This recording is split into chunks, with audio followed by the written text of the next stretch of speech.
hope, whereby we then need to foster education. I think what we need above all, we need education. We need to educate our people, whereby if solar cell will be coming from Nigeria, let it be solar cell made from the silicon from the soil of Kaduna, and not the soil or probably from Germany being produced. If we are having a biogas plant coming, then let us have it. It's something that is a Nigerian thing, like in innovations that is based on Nigerian thing, our thing. What is our problem? Then let's try to tackle that educatively. Yeah, thank you. Thank you very much. Yeah, I think that's a rather a contribution than a question. I don't know. Yeah, so if you have any other question for Chuma, do you want to comment at all? No, I want to thank Abayomi for, I was so excited to hear that. And that is exactly what I'm saying. And like I said, in my book, I wrote a lot of things about this. So there are, the design influences the behavior. If we don't design, if Nigeria is not designed to industrialize, forget it. So we need to go back to the fundamental design of industrialization. For instance, now, if you put in the constitution that 5% or 10% should go to education, it's a constitutional issue. It means that anybody that flouts it, he can go to jail. The person can go to prison. So when we start doing the cultural shift, strategic planning, sorry, Abayomi, I don't know. Abayomi talked about 2050. So we have nations having strategic plan, not just paper type, but real type. So I completely thank Abayomi for the contribution. Thank you so much. And I believe that is the essence of Green STEM. Green STEM is actually driving this conversation so that we don't know who is on this platform. So if you have connections with the people that can make policy issues, please tell them that we need desperately industrialization strategy, because if we don't, the more we delay, the more we are left far behind. People are already talking about industry 4.0, 5.0. We need to first of all set up our industrial base so that we can start joining the conversation for other levels of industrialization revolution. Thank you so much.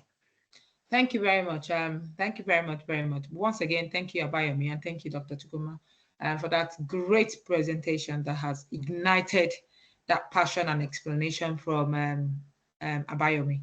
So we'll move on because of our time. So I don't know if Miriam or Dr. Bibiam is available. Yes, I'm here. Yes, right. So do you want to share your presentation, please? Okay.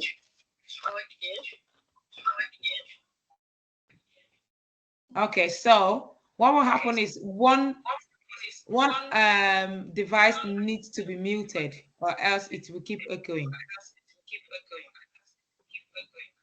Julius. Yes, it's just a kind of a message, by the way. It's like, I want to inform everyone that we want to take screenshot at the end of the symposium, so don't just go away yet. We would like you to turn your camera on at the end, and then we'll take a screenshot photo and share on our social media. And if you need a copy to also share on LinkedIn or somewhere, we'll be happy to share with you. So please, don't just go away yet. Thank you. No, yeah, please, can we do that now? Actually.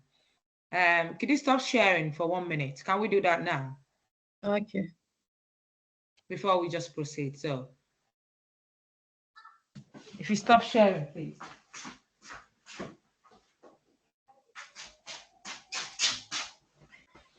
Okay. So now that we still have people, because we're getting towards the end, but it would be good for us to capture this hair. Vivian, can we see your face? If you want to turn on your camera, you are welcome to do so, because we have quite a few people here. Yeah. Okay. So can you capture? Are you? Not yet. I'm not seeing people. Their camera is not on. Like you yourself, is your camera on, Perpetua? Yeah. Okay. Let me see. Oh, you can't see me. Thank you, Vivian. All right. Great. I now have some faces. So I'm gonna. Yeah, you can wait for maybe 2 minutes to allow more people to turn on their camera. Yes, please. If you would like to, we will send a screenshot to you and you can share on your social media to say you are part of this event today. So yeah, and could you bring down your hand that is up, please? You've now said what you want to say. okay, myself. Yes, your hand is still raised. I like keeping my hand up so that at least everybody knows my hand is free. Abayomi, are you still there? Please, can you turn on your camera if you can? Yeah, I'm still here. But if it is not conducive, no problem. It might not be conducive because I'm very handy here. No, Okay. don't worry. So, your name is enough. Okay. Is somebody still trying to? Yeah. All right. You can go ahead. Make it maybe say I don't snap and then it will now come on. At All least right. we are 23 people on call, so which is great. Yeah, that's fine. So you can warn us before you take the picture. Hold on. 1 minute. I'm waiting. Okay. That's fine. We have someone else just joined in, Mohammed. You're welcome, Mohammed. We are just taking a screenshot. If you can kindly please turn on your camera, that would be highly appreciated. 1 minute. Let me turn on my camera. Thank you.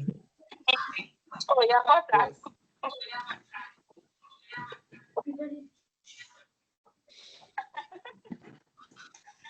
Oh, I can see there are people that have turned on their camera, but they're on the second screen. I will take the both screen.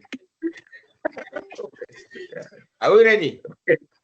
Aha, that's Mohammed here now. Yeah, but click on view, then you prioritize video so that you can see people that turn on their camera. Ah, well done, Dr. Jude. You can see your face. Prioritize video. All right. He did the man with the. Okay, I'm going to take it now, everybody. So yeah, let's see. I've taken quite a few. I don't know whether they're saving or not. Don't worry, I can share some with you later. Okay, you're probably taking some. No, but don't rely on it. Can you take one more, please? Can you bring your faces to the camera? Okay, I should do one more. Yes, please. Okay. Okay, let me do one more. Yeah, I've done that now. Super. Okay, so we proceed. Yeah, I wanted us to do that in between because we don't want to lose people at the end. Can we go ahead now with the next presenter? If you share your screen again, please. And apologies for that. Yeah, are you ready now? Yes. Yeah, Dr. Lawa, that was coming from you. Yeah. She has not. She wanted to present since.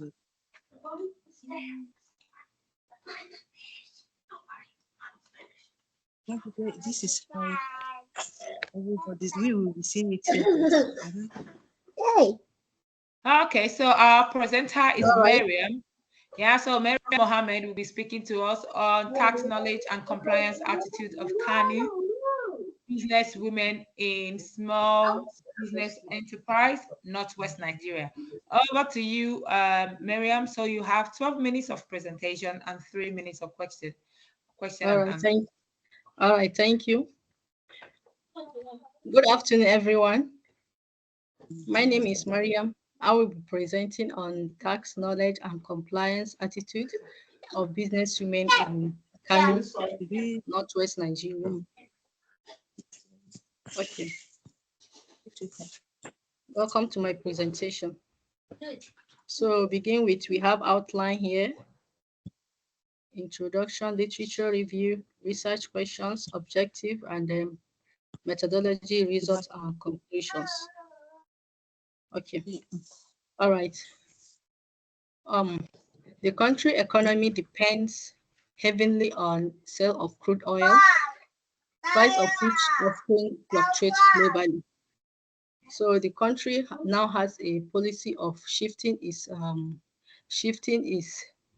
revenue from from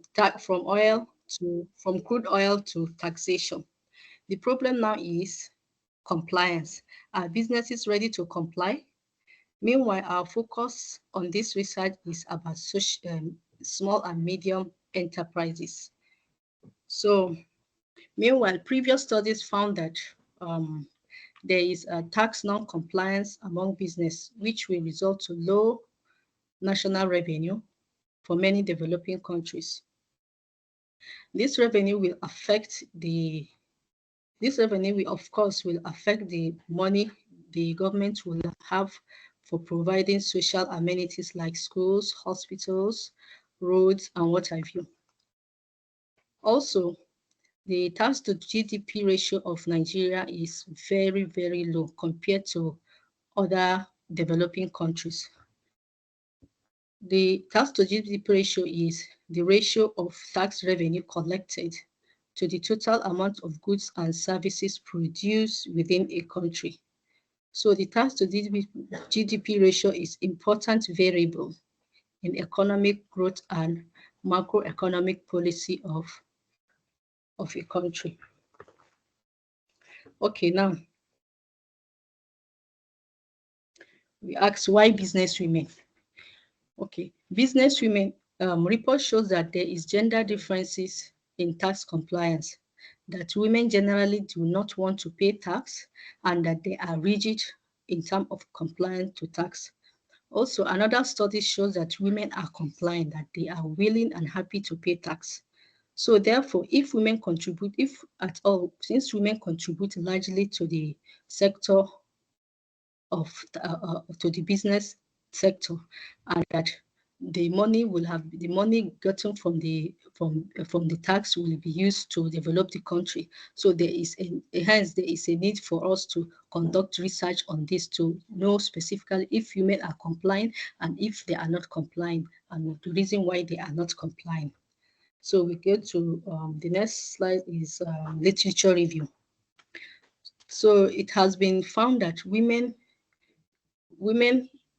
it has been found that women present in corporate board of company make such body less tax aggressive, like they are more compliant. Other studies have noted that female taxpayers are more compliant than the male, but there tend to be a little research on gender-based tax compliance or compliance studies. So even though most businesses are women that dominate it, and since this money will have been used for developing the countries, hence there is a need for us to make research on business women, particularly on business women.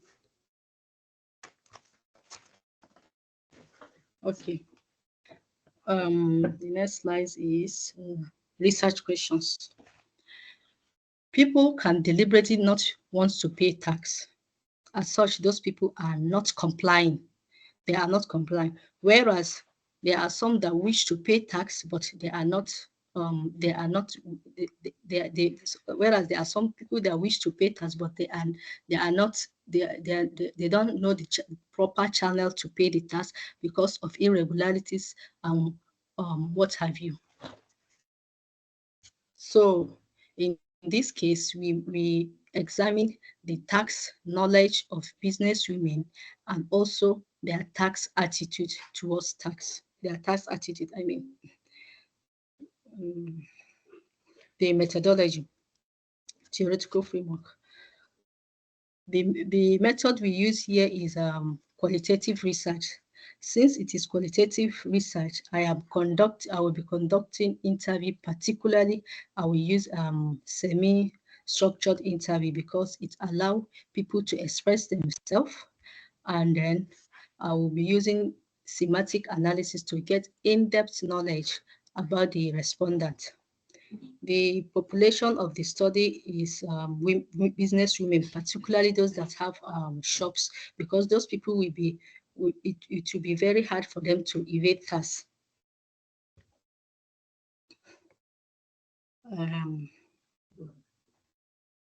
So I equally use we got after recording the data, we transcribe them into Microsoft Word.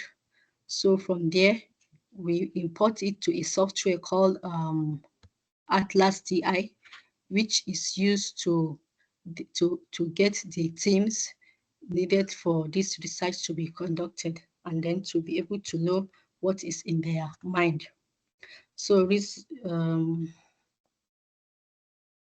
results and findings. The results in terms of task knowledge, women shows a mixture of compliance and mixture of knowledge and those and no knowledge. So some of them show that their ignorance of tax, and while some of them are good in tax knowledge. But in terms of tax attitude, women are generally have bad attitude, or let's say negative attitude towards tax, because like some respondents said, why should I be happy paying tax? Why should I be happy paying tax? So in such case, that person or that respondent has a negative attitude towards tax, and such should not want to pay tax. So of course, you cannot blame them all, because there are other because some of them feel like, okay, the money we are paying, what are they using for? It is not transparent. We don't know what the government are using the money for. Because of that, it can hinder them or discourage them from paying tax. Although there are other imaginary themes from this work, because this is just part of a bigger work that shows that lack of transparency in government could be the reason why businesswomen do not want to pay tax. And then the way the government handle the issue of tax can equally discourage them, because some people have paid tax and then another person will come. Another tax authority will come again and say, ask them to pay tax. So that's it. In conclusion,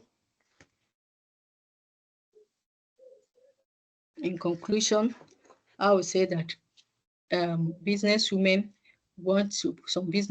want to pay tax, but because of the irregularities and the tax knowledge, it could affect them from paying tax. Thank you. Thank you. Thank you very much. That was brilliant, and I joined that woman. I joined that woman, to be honest, in Kano, because what are we actually paying? What are they doing with the tax? So that is a very valid question. So yes, I will be in their league if I happen to be in their shoes. Okay. Right. Okay. Yeah. So we have some questions here. Can they? Thank you. Yeah, I'm just I was looking forward to seeing your recommendations. Because I know every single couple you get from a woman, you must be able to show something for it. You don't just get money from them. It's like that. So how will you encourage government or the responsible agency to tackle this problem so that we can get more money from our business women to develop the country? Thank you. All right. Your recommendation. Okay. The government needs to update the tax law to make the tax law clear for people to be able to pay, and also they should be transparent. Okay, they should be transparent. Any money they receive, they should show this is the money we have received from tax, and this how we have spent the money. And as such, that will of course encourage businesswomen to pay tax. That's it. Thank you. I again second that. They need to know what they are paying for. Jude? Yeah. Yeah. Thank you for the wonderful presentation. I just wanted to ask, why do you decided to focus on Kano? Because I think we have similar problem across Nigeria, and as part of your future plan, do you plan on extending this research across the countries? And also, because you are focusing on only the market women, men also Yes. supposed to be paying tax. What are your plans for conducting similar research, just to be sure that maybe you could replicate the same findings across both men and women or across the country entirely? Okay. Actually, Kano has a large population. Okay, and then there are lots of business women in Kano, and there are a lot of business women in Kano, and then they since they are much in Kano, and the government heavily needed this tax to be this money to be gotten from them. That is the reason why we conduct research in Kano. But we still have intention of, I still have intention of conducting research generally within Nigeria as a whole. Thank you for that. So During my PhD. okay, because I am speaking for the men as well. You need to conduct research Okay. on us as well. So Yeah. not only businessmen too. Okay. Thank you. Okay. All right. Thank you. Thank Jide, you you are very not much. paying once tithe, again. right? Sir? Jide is not paying tithe, I guess. Anyway, Don't we worry. need to Future research. All right, can you please stop sharing? Thank you Okay. very much once again for your presentation. It's very, very interesting. Thank you. You're welcome. You're Well welcome. done, Miriam. Yes.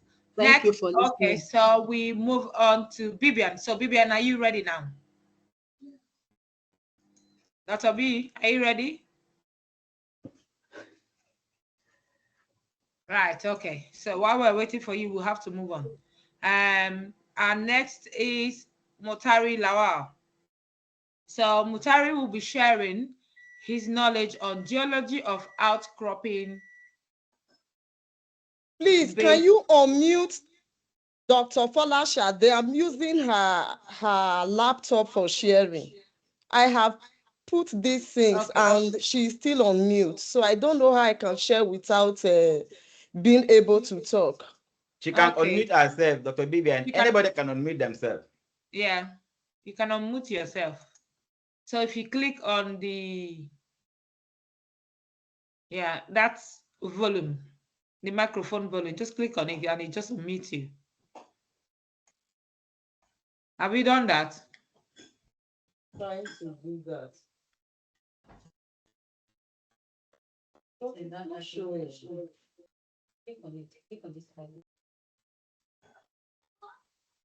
Yeah. We can see you here now, Dr. Bibian. But you're still muted. Could you click on mute? Could you click on the unmute button? The unmute setting of the laptop is not visible. Let the next person go. I'll sort it out, please. Okay, Dr. Bibian, who is the person that is not able to unmute themselves? 1 second, sorry. Folashade Sama. Folashade. Yeah, can you unmute from your end? No, they have.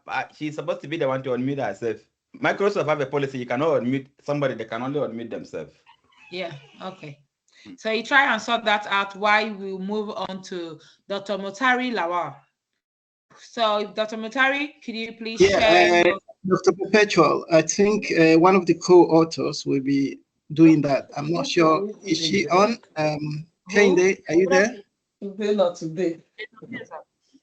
Kende, Kende, are you here, please? Yes. It's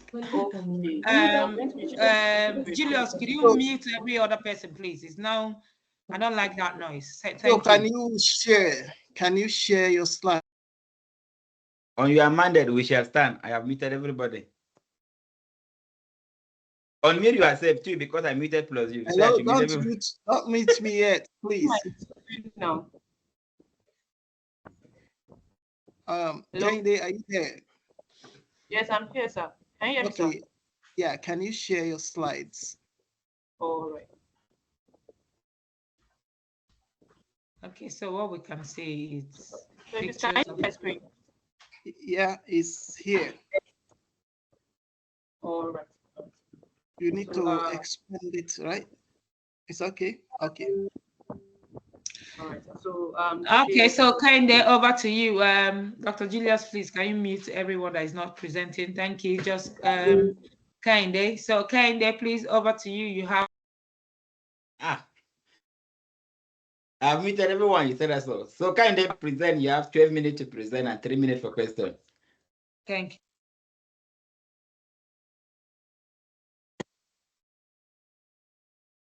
Can you unmute yourself, Kinde? We can hear you.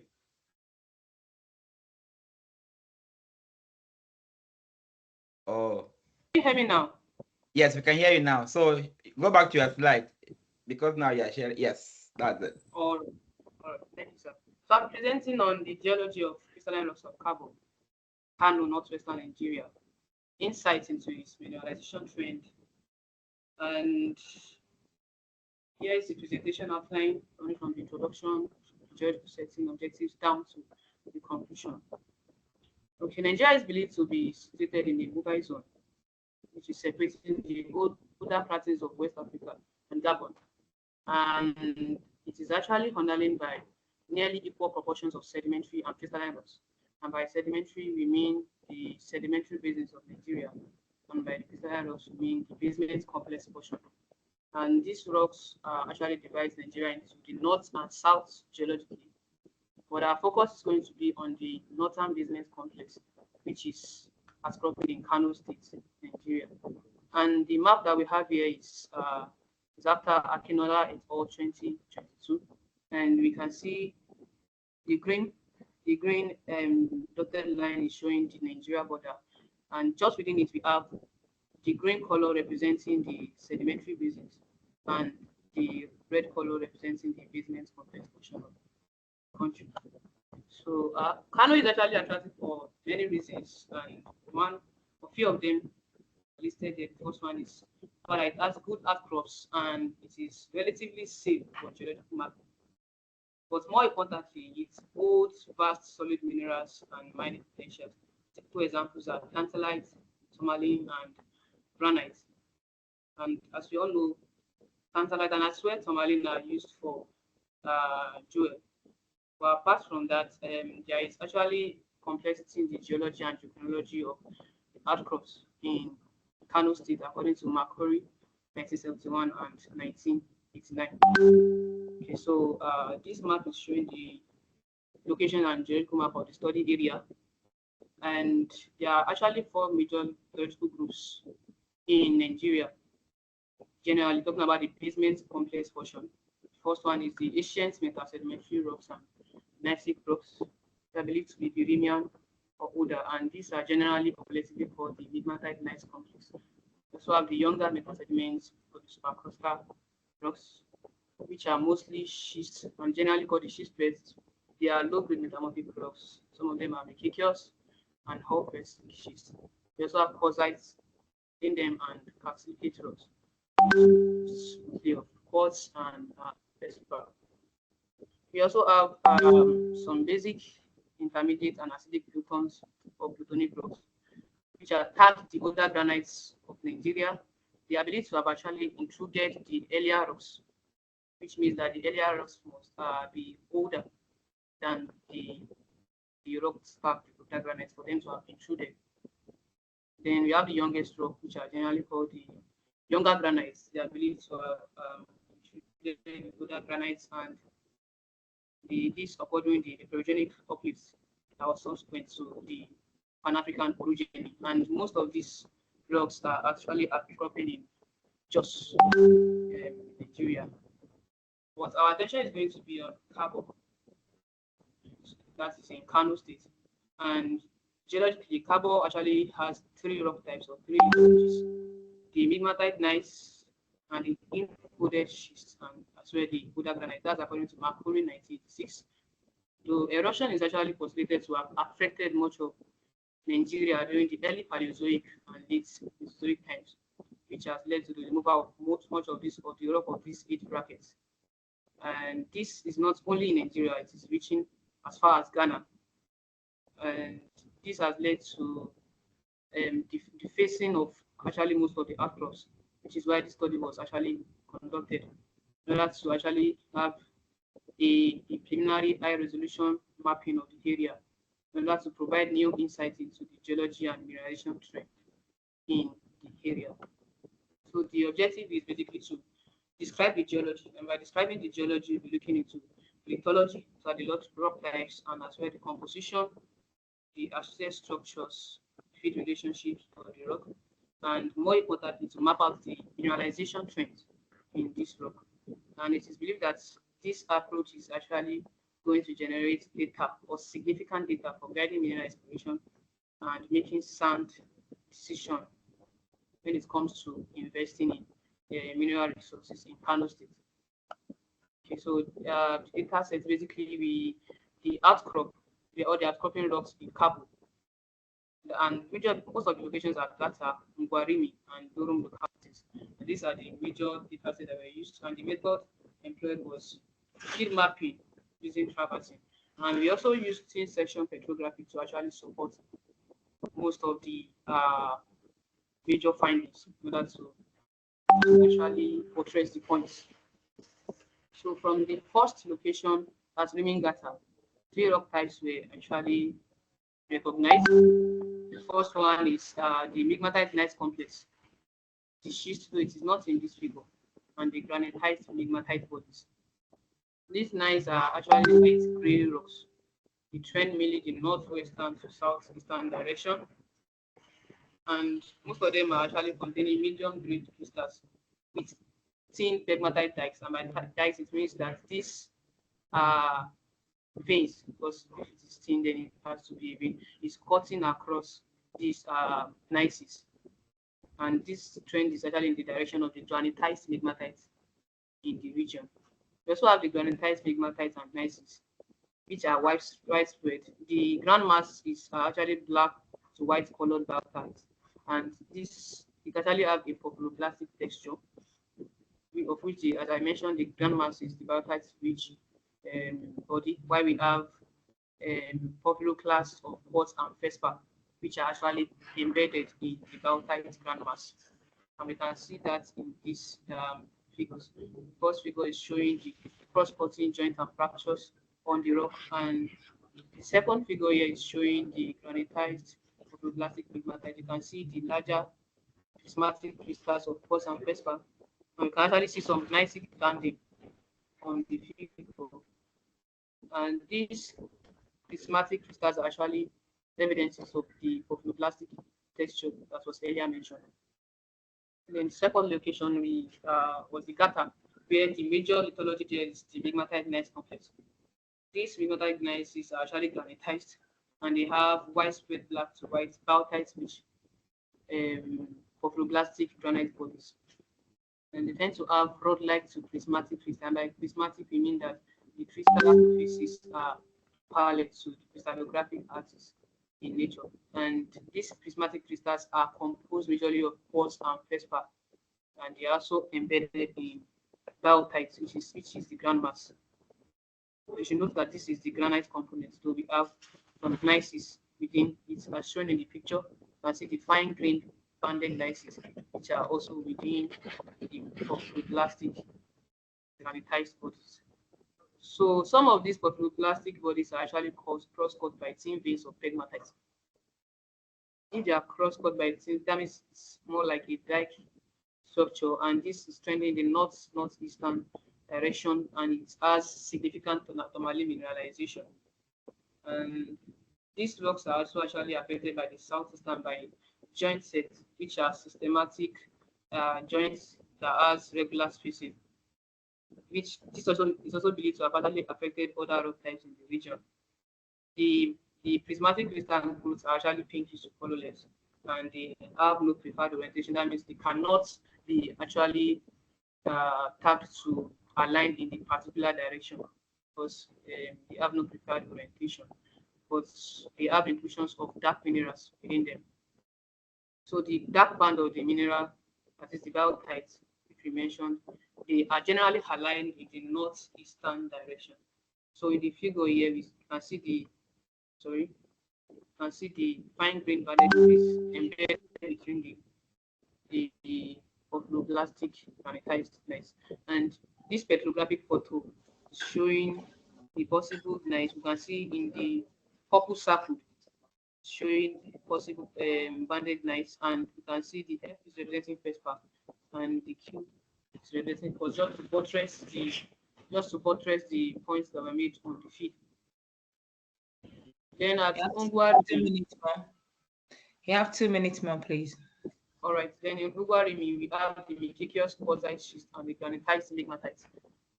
The bed here is the schist bed here is actually built to extend for about 7 meters, trending in the northeastern to southwestern direction. And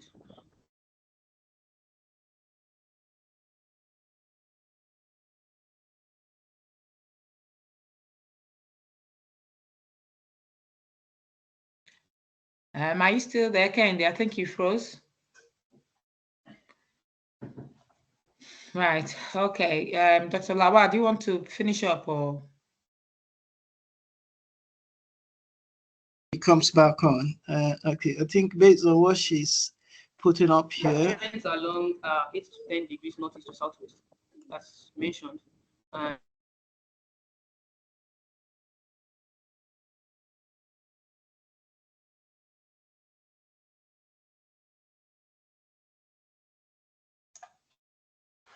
Okay, Dr. Lawa. All right. So I think the one displayed here is showing some of the major structures observed in the area. Right. Kehinde, are you back? So these structures reflect tight isoclinar foldings and some chevron foldings. We also have some crushing.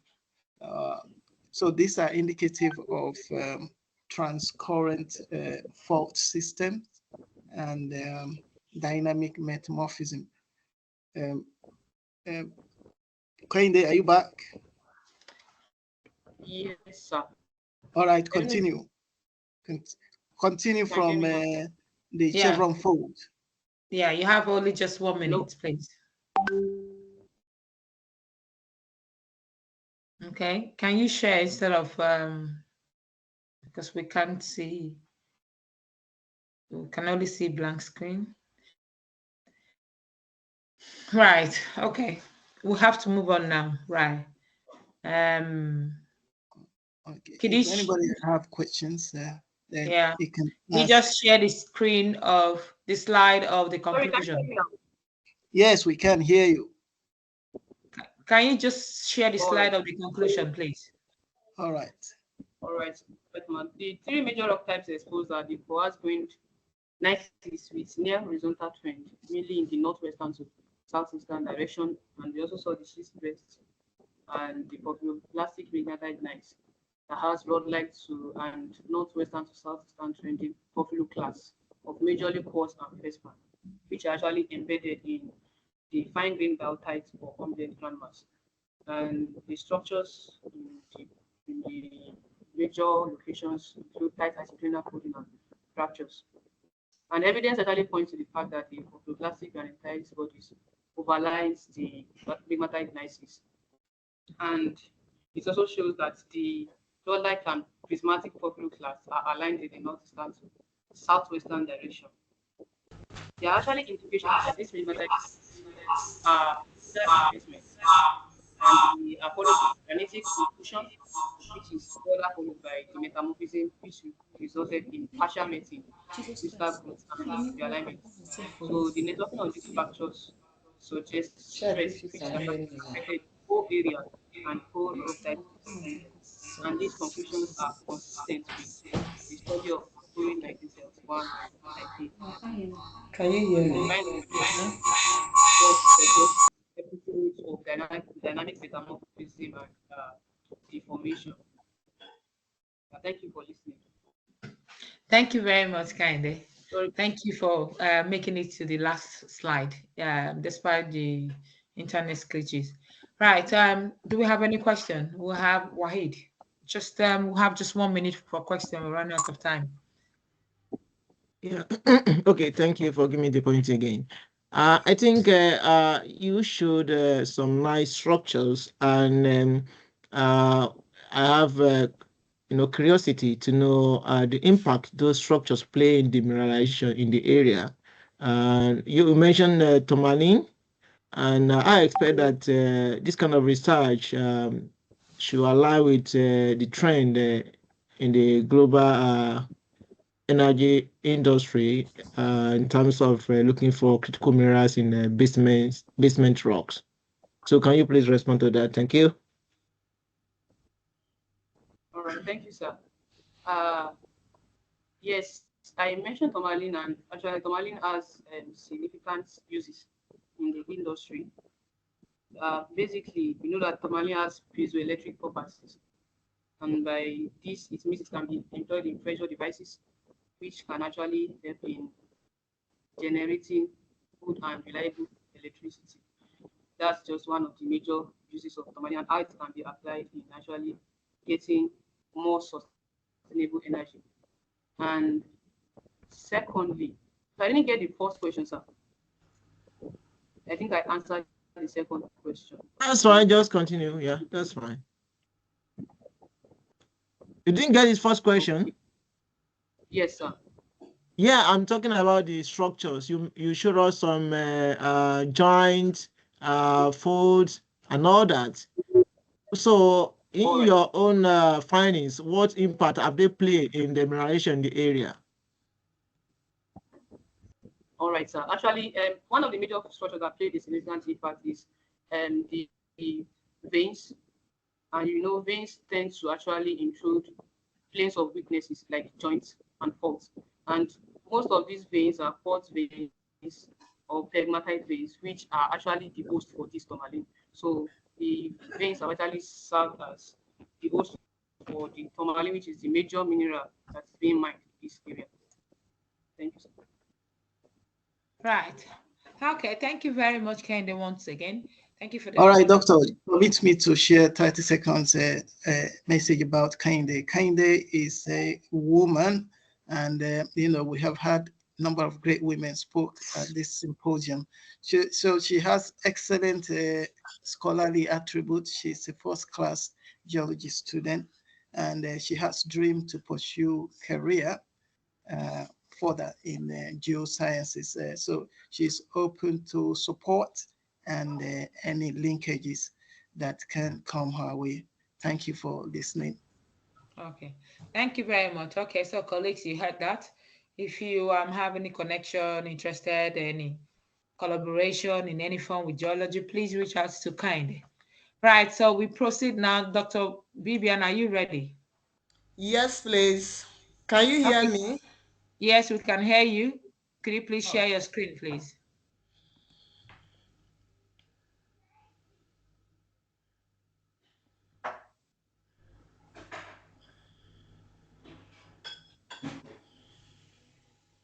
Okay, over to you. So you have 15 minutes, 12 minutes of presentation, and 3 minutes of questions. When it gets to 12 minutes, I'll stop you because we are running out of time. Thank you. All right. Can you see my screen? Yes, we can. Okay, the title of my presentation is Small Molecule Reduction with Earth Abundant Group 2 Compounds. So the whole idea of this research is to reduce carbon dioxide, being that carbon dioxide is one of the major greenhouse gases.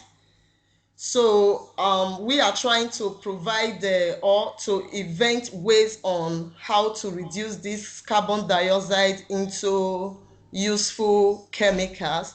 But before we go into that research, we decided to kind of like try our catalyst on heterocumulus who are isoelectronic to carbon dioxide, such as carbodiamide, isocyanate, and the ketone, then before extending the reactivity of our catalyst to carbon dioxide.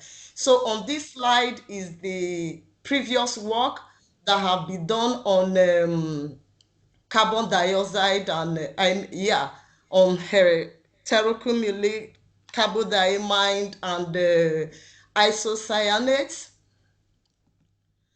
Then this one is the reduction of carbon dioxide to formic acid, acetamethanool, and methyl by Mal et al. So this is the project aim, that the whole idea is to develop a catalyst by reacting NAC magnesium butyl complex with silyl borane to form the NAC magnesium silyl complex, then react it with the heterocumulase to form the silyl imidinate, then react it again with silyl borane to form the either borylated or silylated product, then regenerate the catalyst for onward reactivity. So on this slide is the synthesis of the NAC magnesium butyl and NAC magnesium silyl complex. So this is the procedure by reacting the magnesium butyl complex with silyl borane.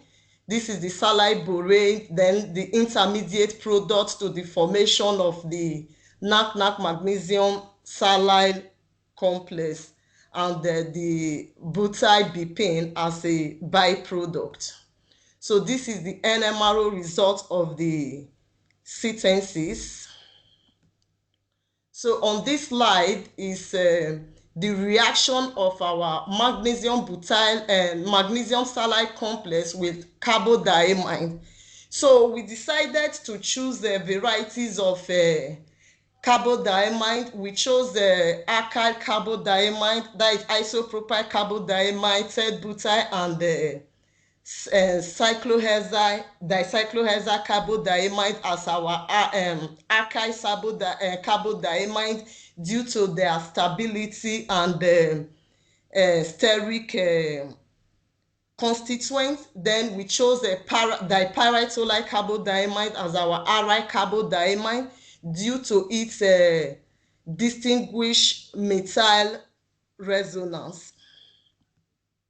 So when we did reactions with these different types of carbodiamide, we obtained the crystal structure of these carbodiamide. The whole aim was for the to transfer the silyl moiety of the NAC magnesium silyl complex to the electrophilic central carbon of the carbodiamide, thereby reducing it to the silyl imidinate.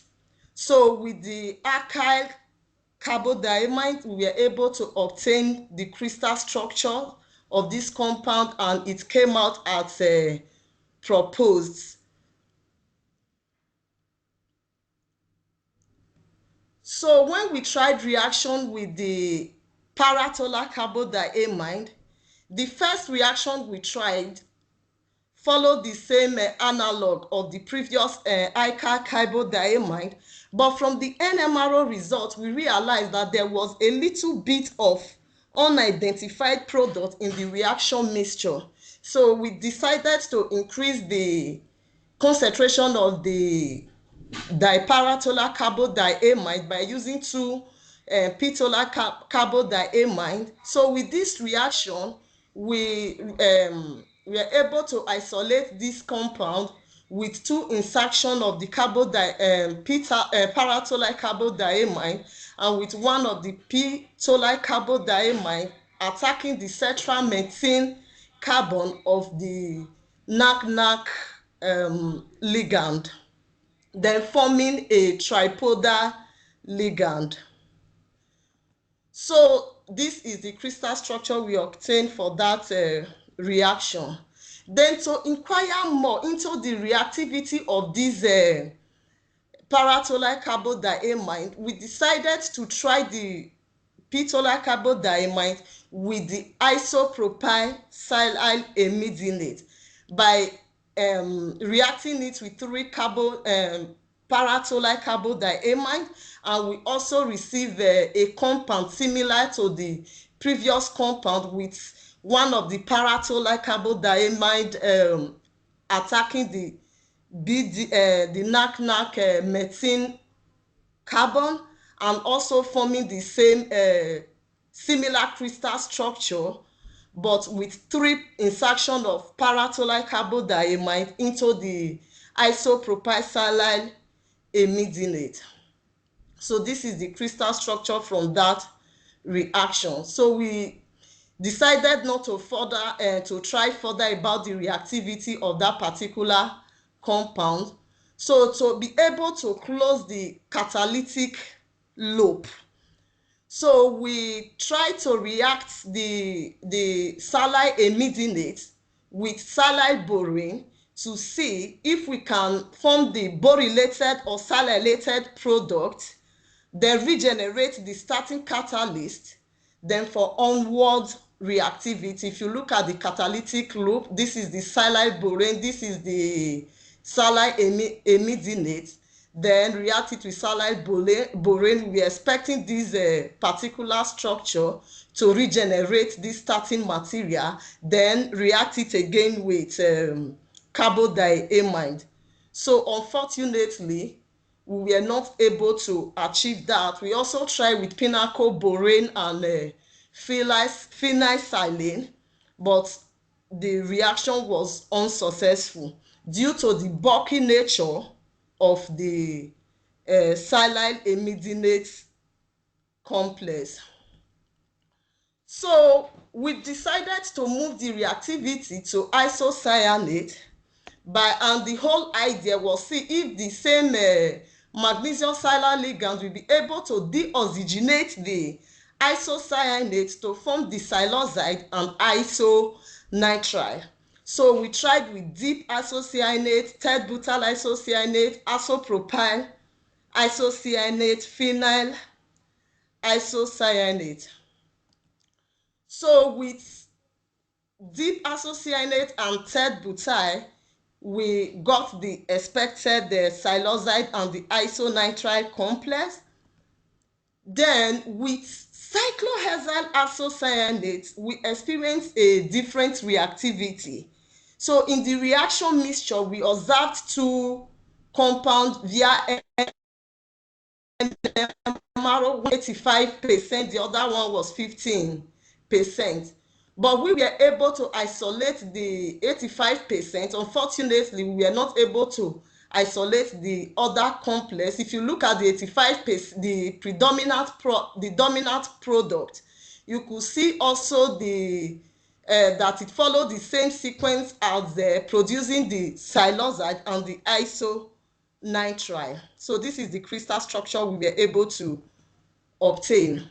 Then with isopropyl isocyanate, the reactivity was different. So from this reaction, we are able to isolate 4 different complexes.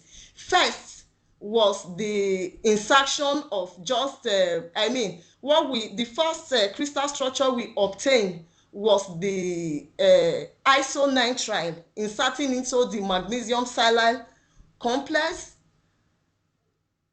Then the second crystal structure was just the insertion of the isocyanate, and again the isocyanate, one of the isocyanates attacking the medicine carbon of the NAC ligand. Then the third one is this particular compound, while the fourth one was a hexameric structure.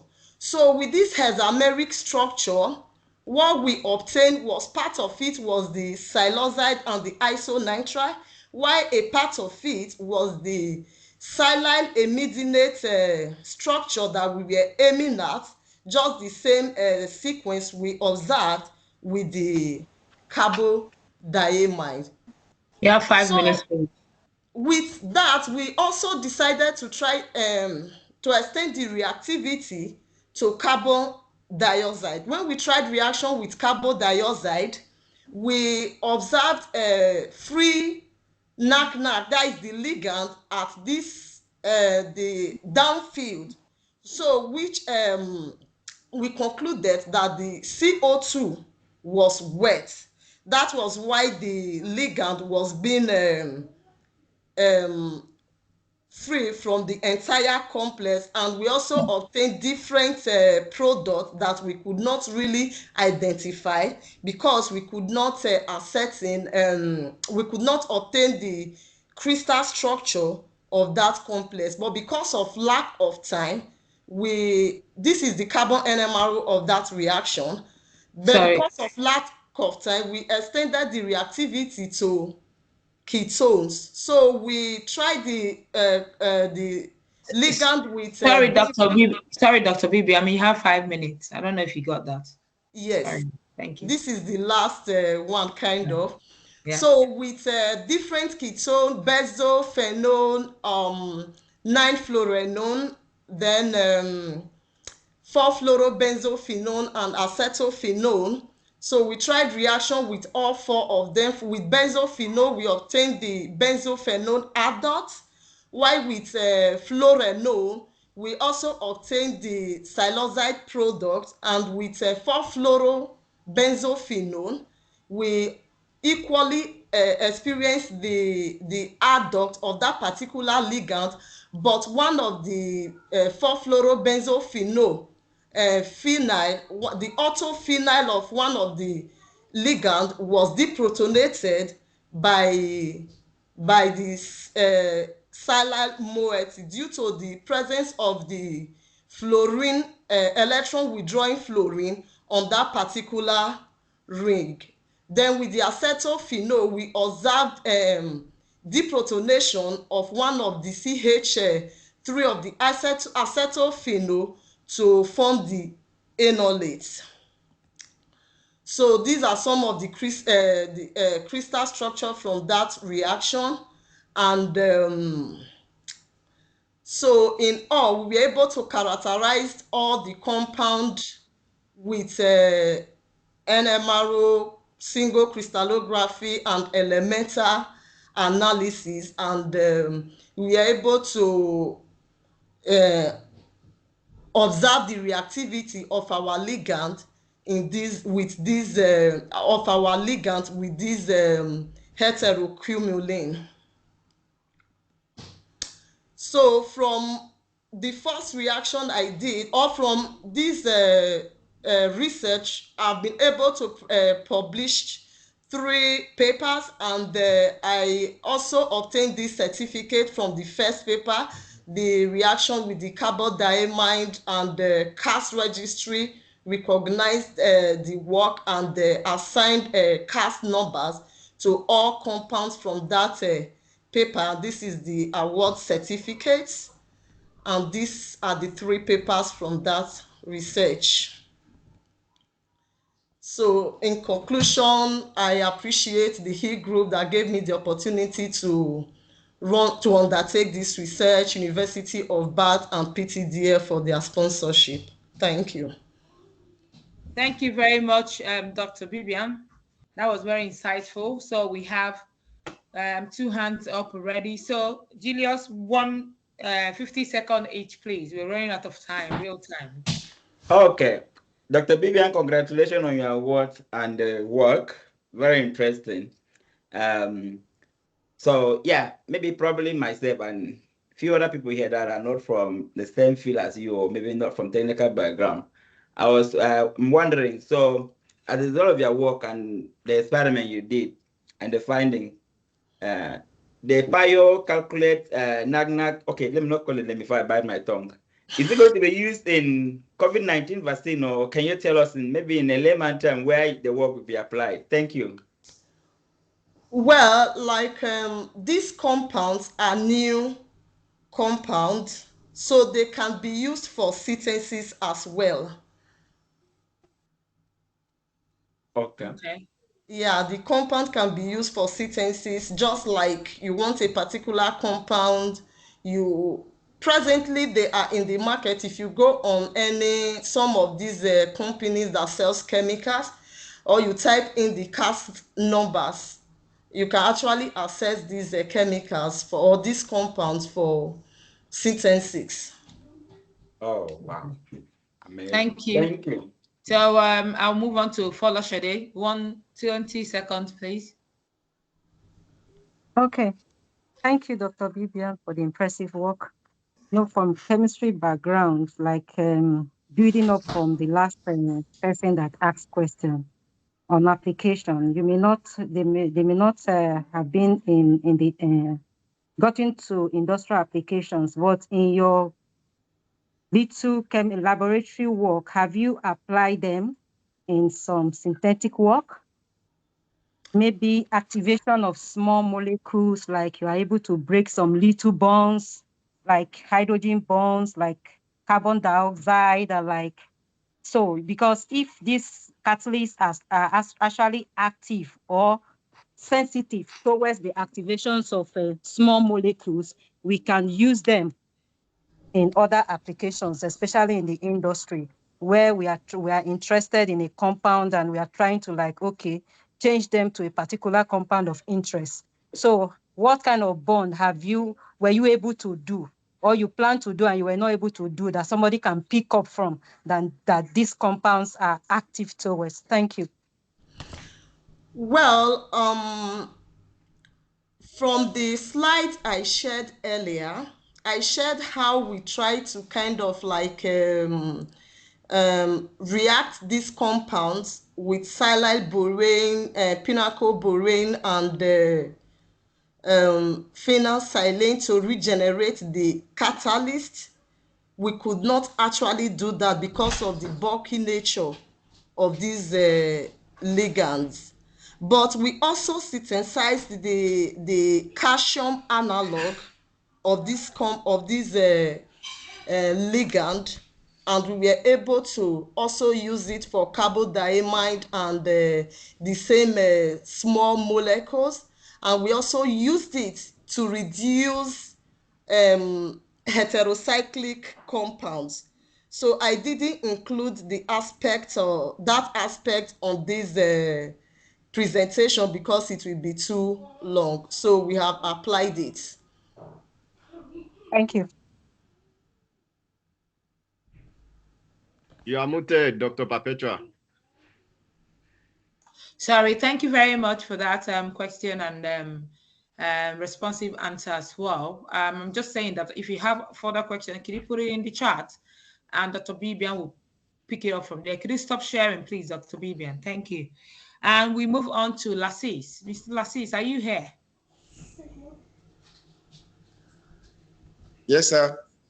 Okay, Yes, ma'am. Right. Could you please share your presentation? So, Mr. Nureni Lassis is a PhD researcher in Federal University of Technology, Minna, Nigeria, and today he will be sharing on this topic, relationship between biology teachers' digital competencies, higher order thinking skills, and student performance in Minna, Niger State.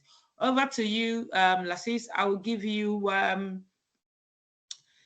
nudge when it's 12 minutes because you don't we have his slide, Dr. Perpetua? Sorry? We don't have his slide. Okay, I think you can share now. It's fine. Yeah, that's why I said he needs to share his slide. Yeah. So like you use the mobile phone to share. I was thinking maybe somebody can share from our end. Right. No, I don't have it. So go ahead, Lassis, please. Thank you. Okay. Good afternoon. All protocols duly observed. I am Lasisi Nureni from Federal University of Technology, Minna. Really, I'm presenting the research titled Relationship Between Biology Teachers, Digital Competencies, Higher Order Thinking Skills, and Student Performance in Minna, Niger State, Nigeria.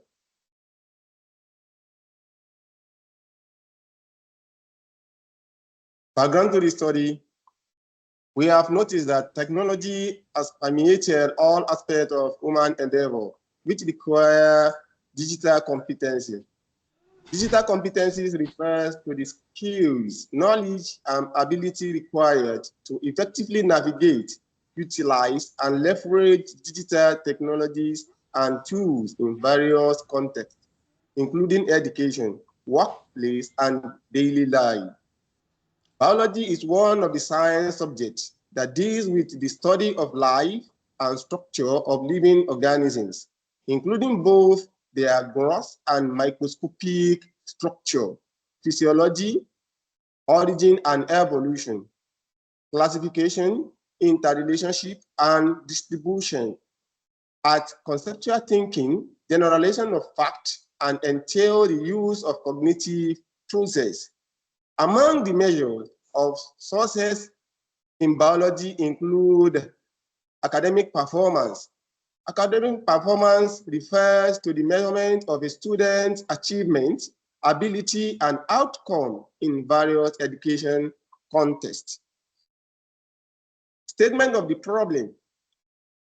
Importance of biology. We have noticed that without biology, students will not be able to proceed to study the courses like medicine in higher institutions and all related biology courses. We have noticed that there is fluctuation in the performance of students, most especially in Nigeria. At that level, we have noticed that. Let's look at it from the JAM, the way they are the cutoff for university. The university they have the cutoff to be 140. It has been reduced from 200 to 140, and polytechnics their cutoff now is 120, and colleges of education they have 100 to be their cutoff. Formally, as we know that the average student that we're supposed to be giving admission into university must score 200 and above. But nowadays, we can see that the performance of students is going down gradually every day. What leads to this? That's why we are trying to carry out our research that with what is available in the net and all other areas of technology that we can utilize in our system of education today. And we can see that instead of making progress, we are retrogressing. The way the system of education of Nigeria, the way our system of education is going, if care is not taken, we at the end of the day squander this, or the whole system will paralyze if care is not taken. Now we are looking at what is the relationship between the biology teacher, digital competency, higher order thinking skills, and student performance. The aim of the study is to ascertain the relationship between biology teacher competencies, higher order thinking skills, and student performance in secondary school in Minna, Niger State. Specifically, the objective of the study seeks to determine whether the biology teacher in senior secondary school in Minna, Nigeria have higher order thinking and digital competency.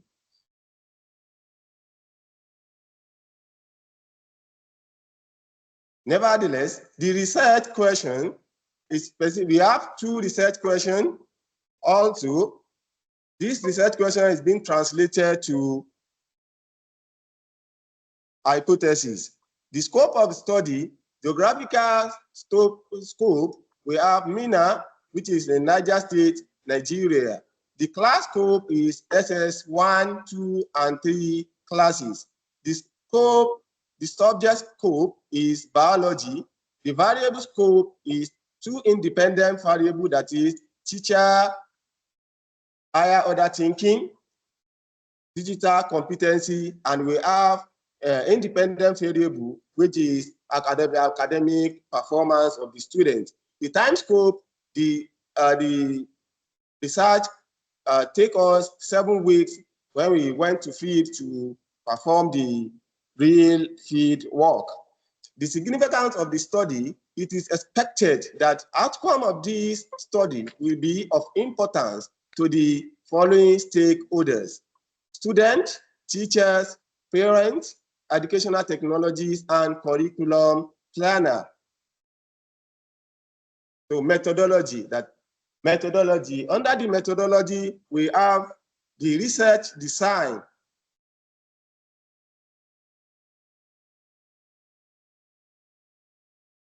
We have the research design. The research design adopted for this particular research is descriptive survey research design and correlation research design. So we have the population of the study. The population of this for this study comprise all students and teachers in senior secondary school in Minna, Niger State. As it has shown, we have 44,182 biology students, and we have 35 biology teachers and 35 biology teachers as our population. Validity of the instrument. The phase validity, 2 biology teachers, that is 2 biology education experts from Department of Science Education, 2 psychologists, and 2 test and measurement experts were did the phase validity. Then the content validity, 2 biology experts from Department of Science Education, that is 2 psychologists and 2 test and measurement experts did the content validity. The reliability of the instrument, the questionnaires items were tested on 10 biology teachers in Minna, Niger State. The reliability of the questionnaire was calculated using Krumbach-Alva coefficient, which yield out 0.78, and this is considered reliable. Method of data collection, the procedure and time frame for the research study. Then the first week, we went to the field, then the number of the selected school, then the second week, we briefed the research assistants on the modality of the research. Then we gave them the orientation. Then the students, we allow them to be aware of what is really going on. At the end, we administer the higher order thinking and digital competency questionnaires. So that one took us 2 weeks. We need to go back and collect our questionnaire. Then the collection, after the collection of the field questionnaires, we analyze the data, which we use the data analysis was carried out using, we answered our research question using descriptive statistic, while the inferential statistic was used to answer research hypothesis. So we use Pearson product moment correlation to answer our research hypothesis. The result and discussion. Table 1 shows that we have our table 1, that is the biology teachers in senior secondary school, the digital competency, the response of the secondary school teachers in Minna State on digital competency is presented in this table. So we can see that the mean is below the average, that is 2.5. So at the end, we can now see that most of the teacher lack what we call digital competencies. Then, sorry to interrupt you. You have 2 more minutes, please. Okay. After that, we also analyze the data on this digital think on higher order thinking, which also shows that the secondary school teacher lack what we call higher order thinking. They refuse to apply it in the class. Then we tested our hypothesis using Pearson moment correlation, which shows that there is positive relationship between higher order thinking and the student performance. We now come to the conclusion that the teachers, the lack of teachers, higher order thinking and digital competencies in Nigeria leads to the failure of our students in Niger State, in Minna, and Niger State in Nigeria. So at the end, we have our hypothesis answered. Then we move down to the explanation. Then we conclude by telling everybody, we summarize the finding. The biology teacher in Mina exhibits low of digital competency with mean response across various digital skills below the mean point. Then we have the conclusion. The finding of this study highlight the critical need to address the digital competency and higher order thinking skill of biology teacher in Mina, Niger State. In order to improve the academic achievement of the student, the research has revealed that participating biology teachers exhibit low level of digital competency and limited application of higher order thinking skill in their classrooms, which may be the hindering their student learning and performance. Recommendation. We have recommended that there should be a concerted effort to organize conferences and seminars on digital literacy for all teachers in senior secondary school in Mina, Niger State. Additionally, more research will be conducted to further explore the importance of digital competency and higher order thinking. Pre-service biology teachers should receive targeted training to develop their digital competency and confidence in implementing digital learning strategy. Furthermore, the curriculum for pre-service biology teachers should explicitly incorporate the development of higher order thinking skills, ensuring that these skills are fully integrated into their pedagogical approaches. Thank you. School authority should make digital I have to cut you reliable short. and internet access available to among the other recommendations. Thank you. Thank you for listening. Yeah, sorry, just because we're running really out of time. And when there's a presentation giving time, is because that we have planned the time accordingly, even though we are running real behind schedule. So it's always good to skate within the time scale. But thank you very much for that. You have so many questions and so many hands up. So I'll go with Chukuma first. Okay, thank you for your presentation. Please, I want to know, how did you construct the variable that measured higher order thinking in teachers? There is these are higher order thinking skills. We have as a student, we Google the one that is available online. We now look at it, then we formulated our own, since we cannot adopt the one for the foreign student in Nigeria, because we need to make it local, because we cannot use the foreign material in Nigeria, because we need to develop. That's why we developed our own from the foreign. I know, but what does it mean? What does higher order thinking mean?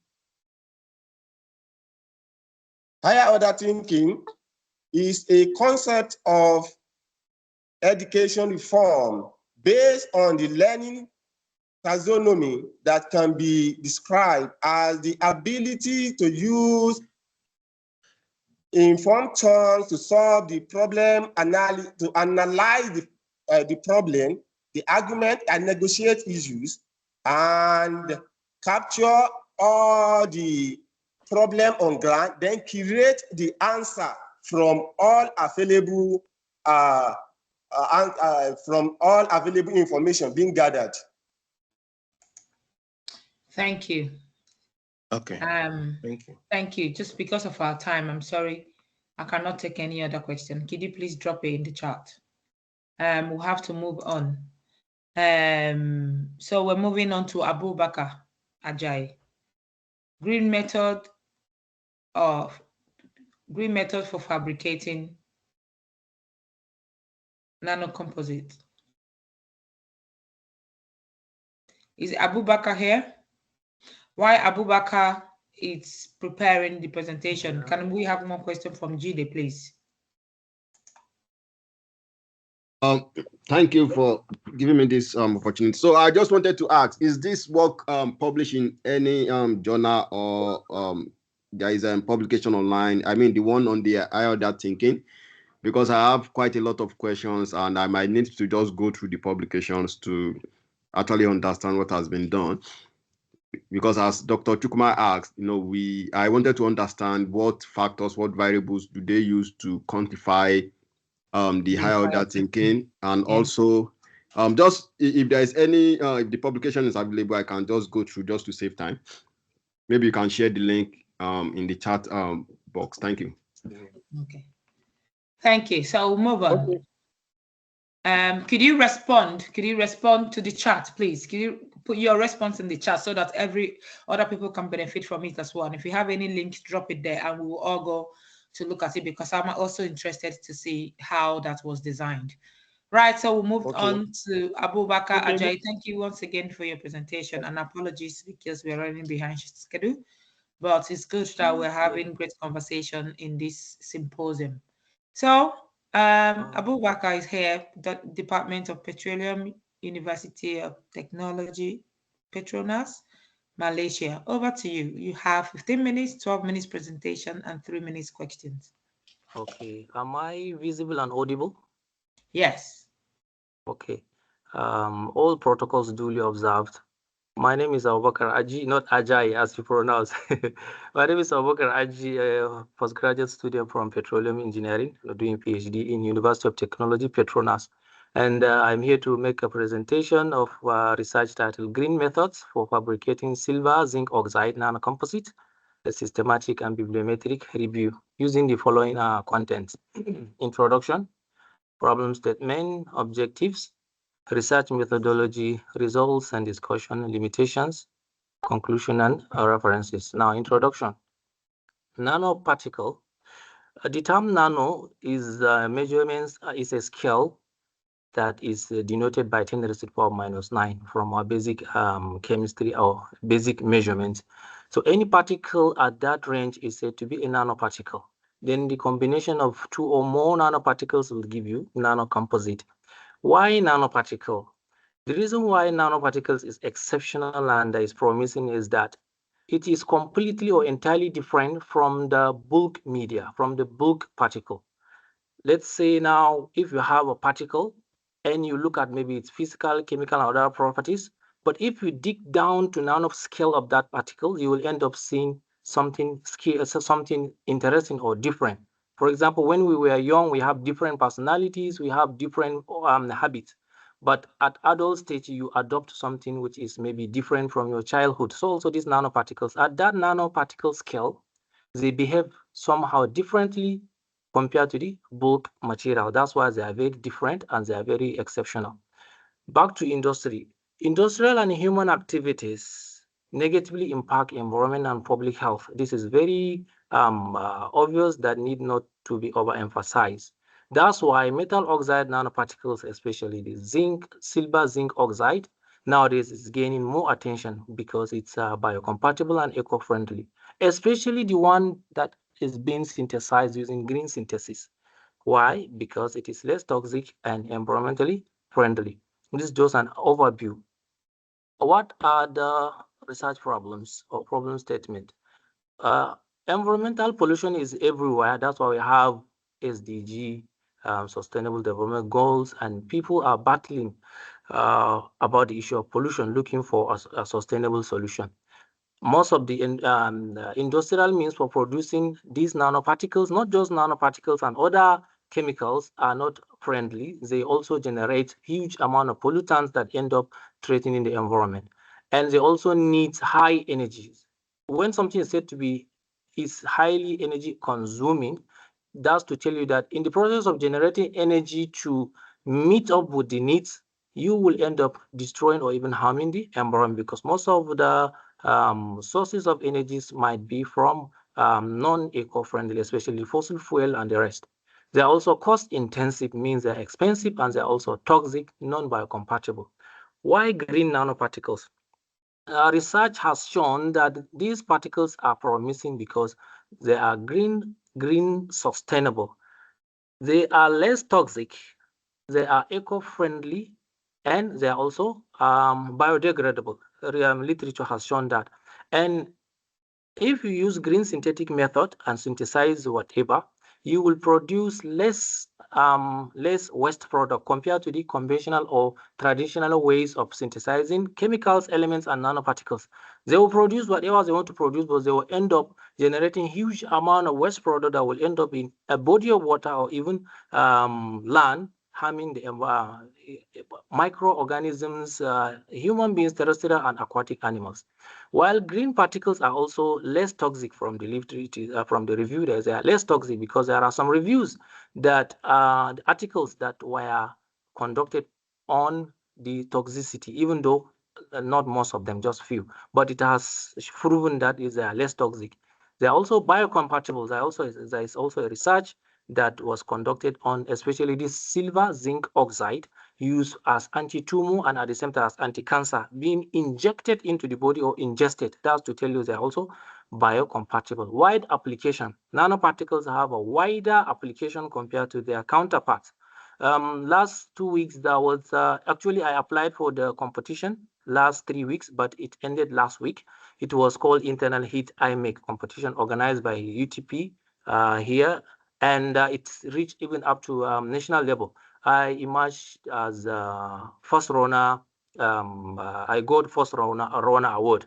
Why have I brought this? Because initially I am working on this silver zinc oxide nanoparticles for petroleum and other applications. When I saw the competition, then I looked at how will I blend and integrate or come up with a proposal that win. And after depending it, I won the award. So that's to tell you how wide and versatile these nanoparticles are in terms of application. Even though there are limited applications, people have not delved into the into applications. They are also modifiable. Why modifiable?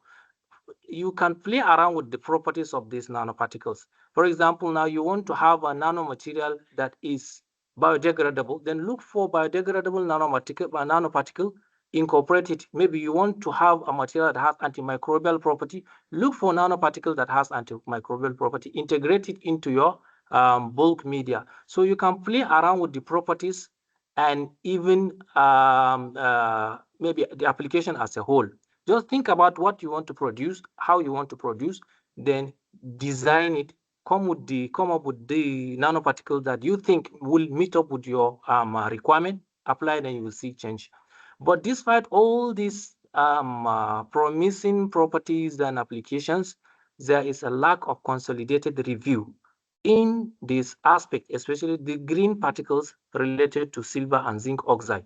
So there are some few systematic review that has already been published, but when I look at them, I found out that they only focus on only the microbial and the photocatalytic, but they have not looked into the mechanism of the action.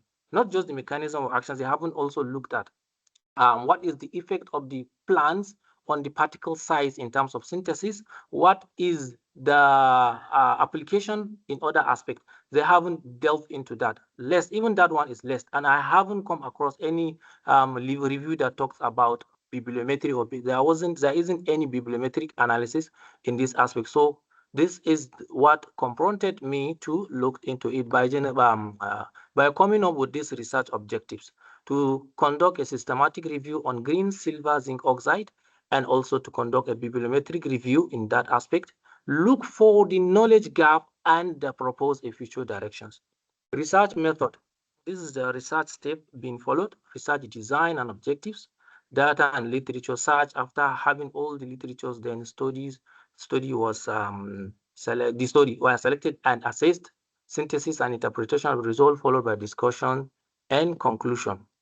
This is a Prisma diagram that shows how the review process was conducted.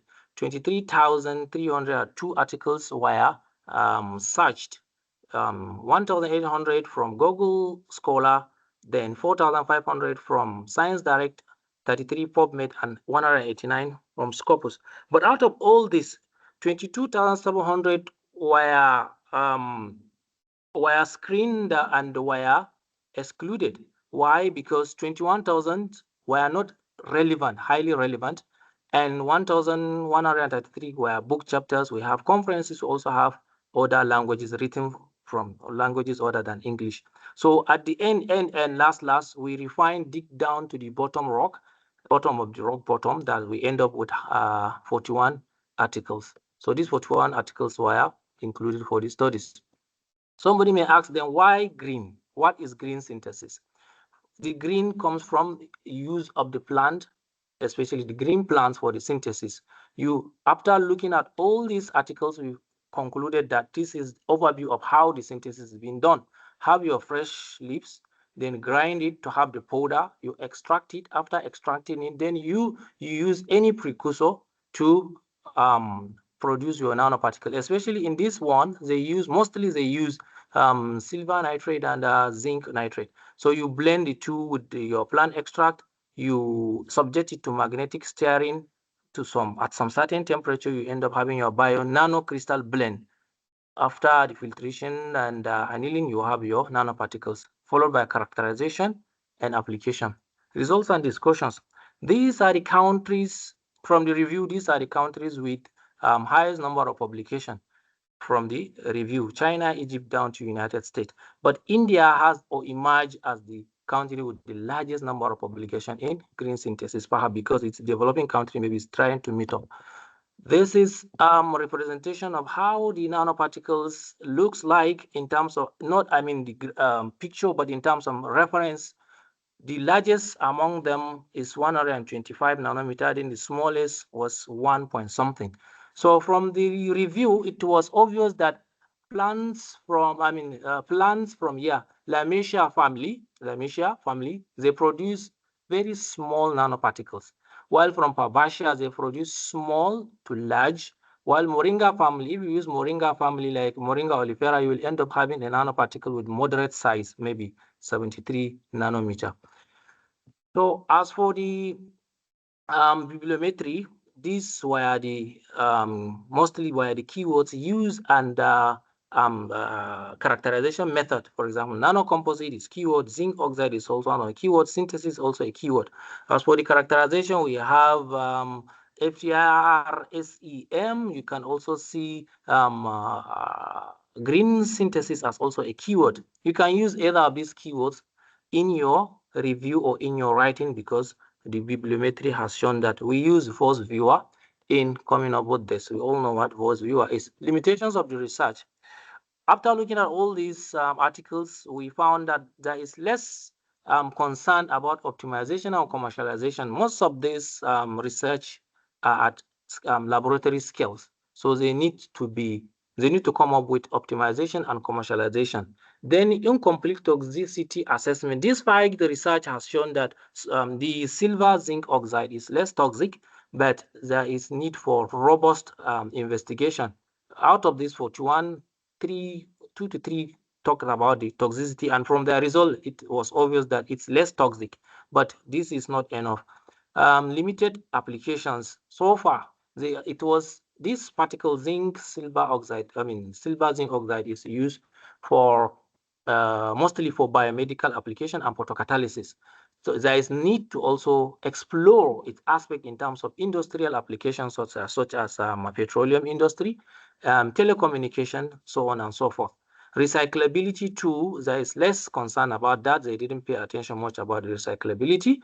Then also the degradation. If you want to look into gray area, then these are the gray areas or the gap that you should focus on. Beside that, you can also look for the plants. As for the plants, from the review, only 34 plants were used to synthesize all these nanoparticles, just 34. Could you imagine how many plants do we have? So it's the field is gray and needs input. In conclusion, green synthesis method for silver zinc oxide nanocomposite offer an eco-friendly alternative to conventional techniques, because the conventional techniques are not eco-friendly, they are not sustainable, they are not green. This review provides a systematic and bibliometric analysis to guide future research and application. Yes, silver zinc oxide nanocomposite has catalytic property, and it was used in antimicrobial activity, and some review has shown antioxidant property as well. Yeah, but what about the other areas? You can look into it. The limitations, as I mentioned recently, cytotoxicity need to be explored. Long-term stability of this particle, especially when you subject it to the harsh nature of environment, how long will it stay and what will be its stability is also one of the limitations that is not yet explored. And optimization of the synthesis parameters too are also great. For future research, you should also explore the optimization, commercialization, toxicity assessment, and recyclability. These are some of the references. I thank you for listening. I hope I'm timely. Thank you. Thank you very much. That You're was welcome. very interesting. Do you have questions, please? I can see your hand up, Julius. Hello. Yeah. Yes, Mr. Julius. Mr. Abubakar, well done for a great presentation. Can you hear me? Yes, Yeah, go. I can hear you. I can hear you. All right. Yeah. So, very interesting, and particularly, I'm interested in something green, sustainability, recyclability. Yeah, that's fantastic. I wanted you to maybe talk about your methodology a little bit, because it seems that from your literature search, a large volume of articles were retrieved. And how did you do the screening that you came down to just, is it about 41 article or so? Yeah, as I mentioned earlier, let's look at it. This is a Prisma diagram. So some of the articles, as I mentioned earlier, for example, we focus only on journal articles. So some were conferences, some were written in other languages, while some were book chapters. In fact, some were even a book entirely on its own. You understand? While some only focus on synthesis of these nanoparticles, but not green. They use other methods that are not green. So that's how we keep on scaling down, refining, sieving until we reach the rock bottom of 41. And these 41s are fully green. Plants were used to synthesize the nanoparticles. So, if you use search string you search, it will just bring anything related to green, or any plant was used, but the method is not green. It's not eco-friendly, it's not sustainable. So we only focus on the green one, the one that is sustainable, and the one that is of environmental value. I hope I have answered your question, Dr. Yeah, Julius. yeah. Hello, doctor. So in other words, you focus on all the people that satisfy all the selection criteria. Yeah. I think I believe that's what he's saying. So we'll have one more from Oloshade. Okay, yes. All right, thank you. Yeah. Can you hear me? Yeah, yes. I can hear you. I can Oh, hear you. thank you for the presentation. Thank you for the presentation. Like, yes, I was going to refer to this slide. Sorry, are you from a chemistry background? Yes, I'm from All right, chemistry good. background. Okay, good. I just wanted to be sure because I didn't start from the beginning. So now, what active compound are you actually extracting from plants? Yeah. That Thank you you are so now much. incorporating metal precursor into. Yeah, if I know that, the next question will be, is the catalyst, the resultant catalyst, is it recyclable? Okay. So thank you so much. This And one is also the next question is, because for me, I've done some work on nanoparticles, though I haven't done on plant extracted source. Okay. I have done on transition metals, and compared to when you are using zinc and silver, they are relatively cheaper than transition metal catalysts. Yeah, of course. You understand? And one of the disadvantage of this catalysts is that they are not as active as transition metal catalysts. However, they are cheap and they are less toxic. So if we could develop them, because our interest majorly now is going from transition metal to main group catalysts, because they are less toxic. We are trying to preserve the environment.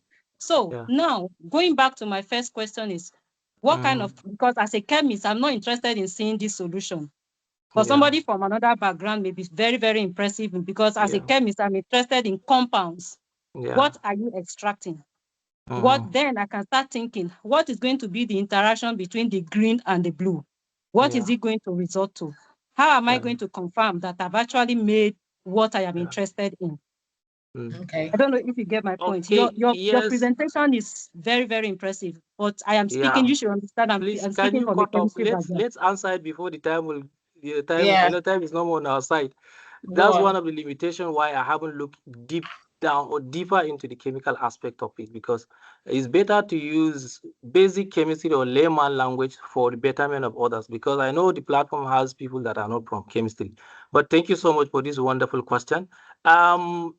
You know, let me give you the hints. This is also one of the from one of my presentation that God has already predestined that I will get it. But in cooperation with this, I am PTTF scholar and it has helped me so much. The green particles, do you understand? So this is just $1 million hints I'm giving you. You focus on phytochemicals. Any plant that has phytochemicals like flavonoids, terpenoids, do you understand? And some few others. Any plant that has this one can be used as oxidizing agent for the synthesis of these nanoparticles.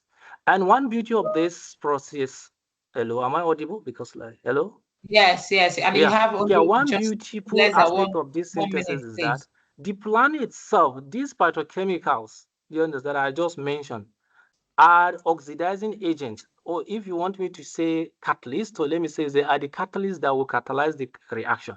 So you don't need any third party catalyst. The greener, the better. You know, for example, if you are dehydrated, the best way to take care of yourself is to drink water. But there are other means of taking care of yourself.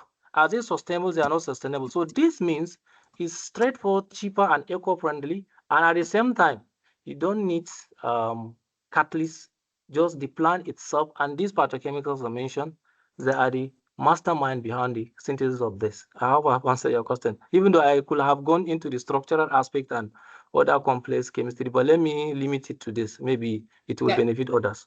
Can you do that in the chat, please? We need to move on now. I'm sorry. Okay, thank you so much. Yeah, thank you very much, Abubakar, for this presentation. Really insightful. However, due to our time, we'll have to move on. Could you drop your explanation and then we can continue the conversation in our chat? So we have Dr. Mercy Atikwe Ozopalo. Right. So, Mercy, are you ready? We are so sorry. We're running 40 minutes behind the time you're supposed to have presented. But here we are now. Yeah, so we're ready. We're ready for you. Just a minute. I just put on my system. Thank you very much. So, Mercy will be presenting on optimization and prediction of cutting temperatures and von Mises stress in HSS and carbide tools using RCM and FEM, FEM. Okay, and Dr. Mercy is an industrial engineer in United Kingdom. Yeah, good day, everyone.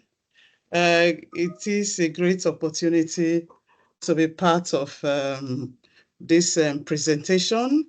Can you share a slide? I share a slide. All right.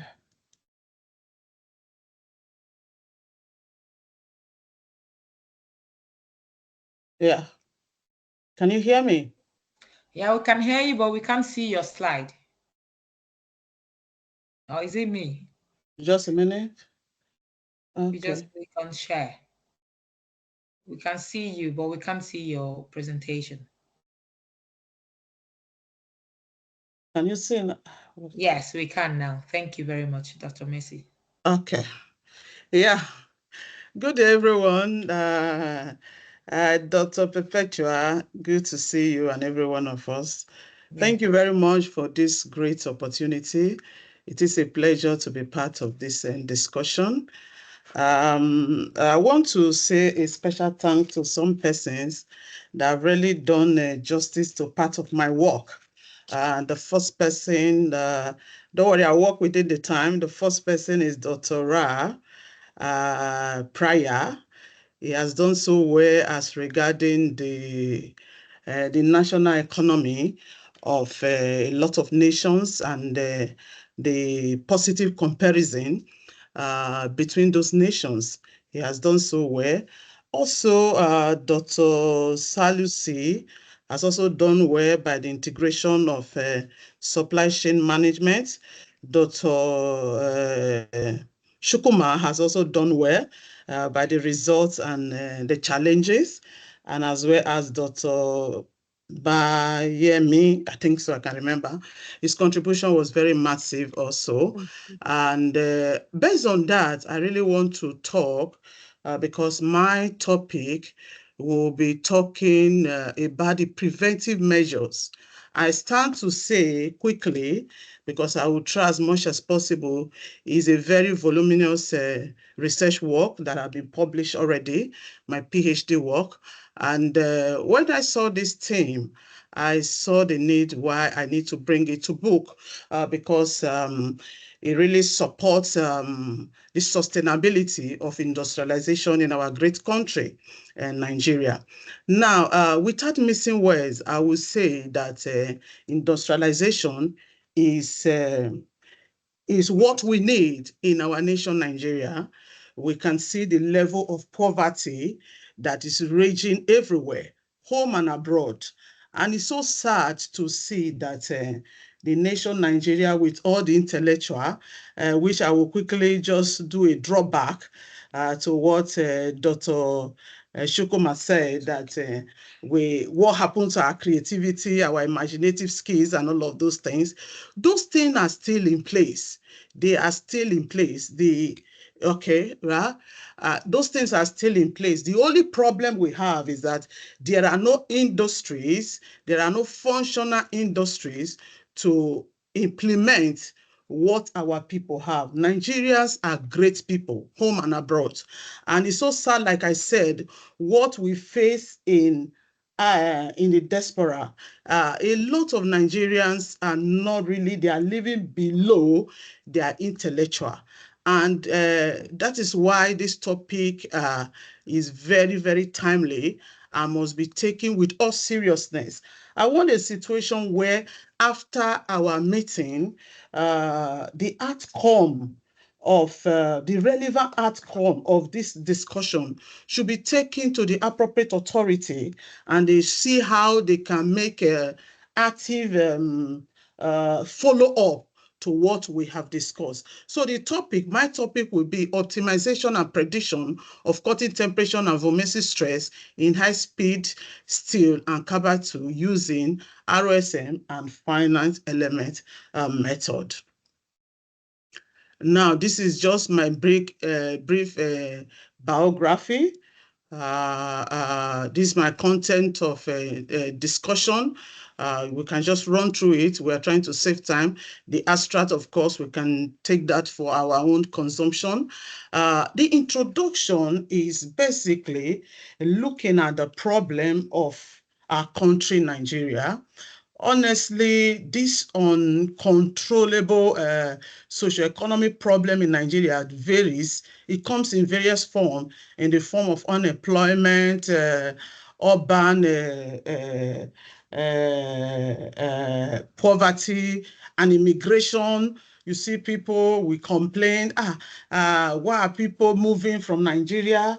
It will continue to happen as long as the problem of industrialization is not treated in our country. It comes also in the form of low grass domestic products, insecurity in all form of vices, crime, terrorism, mention them. Computer and internet frauds. Our people have no choice. Our young people, we don't support evil, but that is what you see in a country where there is no manufacturing. Nigeria basically depends on imported goods, even from daily basic needs. It's so sad that you see that Nigeria is importing grains, rice. They import everything, clothes, shoes, everything, mention everything they import. Inadequate provision of public services. You see people flying their loved ones abroad for treatment, but this is what a country that is manufacturing will provide. You will see machines that can be used easily for diagnosis. People don't need to queue up as it is. When you go to where I was living before in Nigeria, in Benin City, you go to UBTH, for example, you see you have to use the whole day just to visit the medical services. That is really very poor. You see inflation now and then, so people can just sit down only to hear the next minute things have gone up.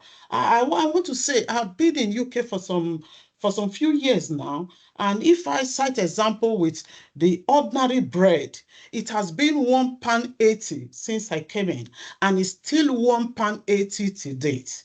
Just imagine, we can't get that in our country.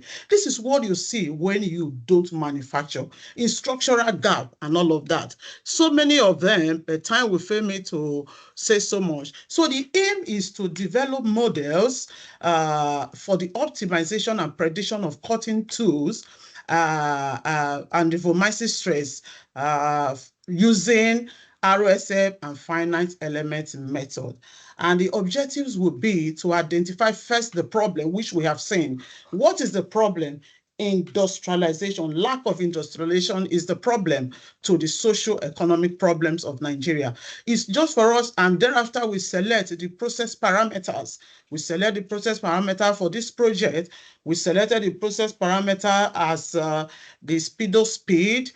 We selected the fit rate, and we selected the depth of cut. Then the process parameter was designed using Bexing design method, using the tools that was used is the high-speed tool and the carbide tool. These were actually used because they are more economical and they are still relevant to date. They are cheaper and easily accessible. So these tools were used just to test this experiment. And then we conduct the experiment all the way in Osun State, in PD. That was where the experiment was conducted. Thereafter, we developed the model, developing the model using RSM and the finite element. Then the model was also tested to verify the experimental data that were carried out, that were found out from, obtained rather, from the experiment that was carried out. That will take us to the next slide, which is the relevance. Of course, the relevance of the study is that it will reduce the cost and the cost of replacement of machining tools and grinding tool, as the case may be, during the machining process. It will also help in manufacturing experts to select the optimal condition for increased productivity at affordable price.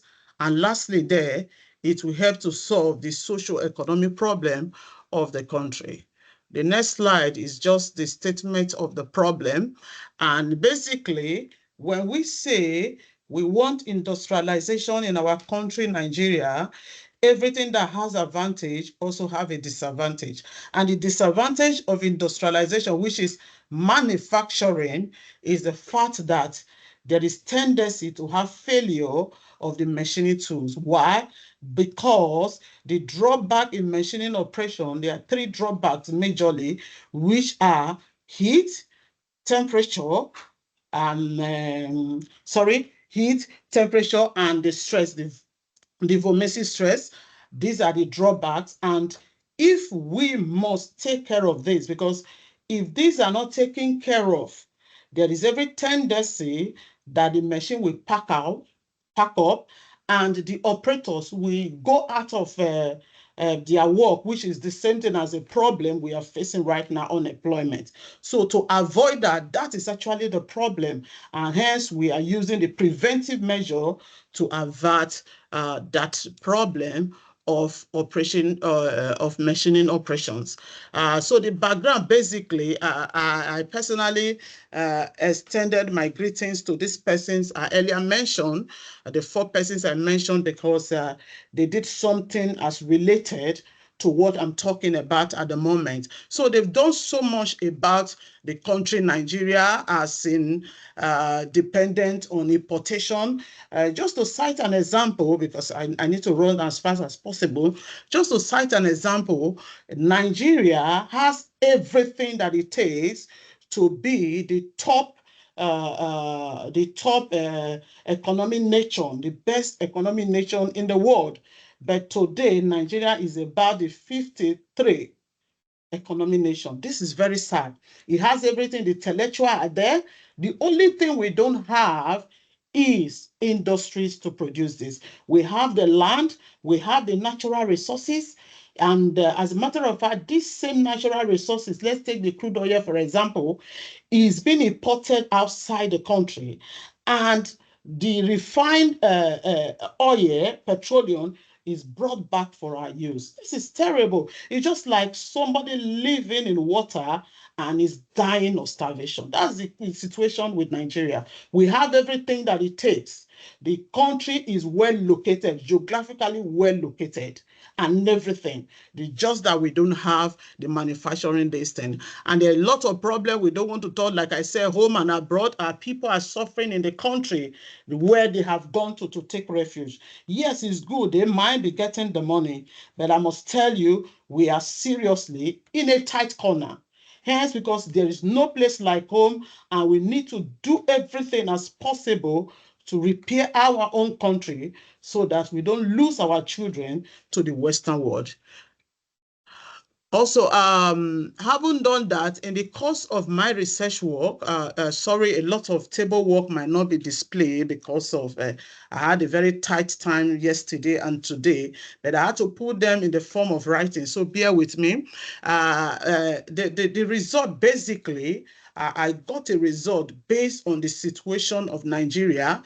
And as we can clearly see, Nigeria economy experienced a 7% steady growth annually between 2000 to 2014.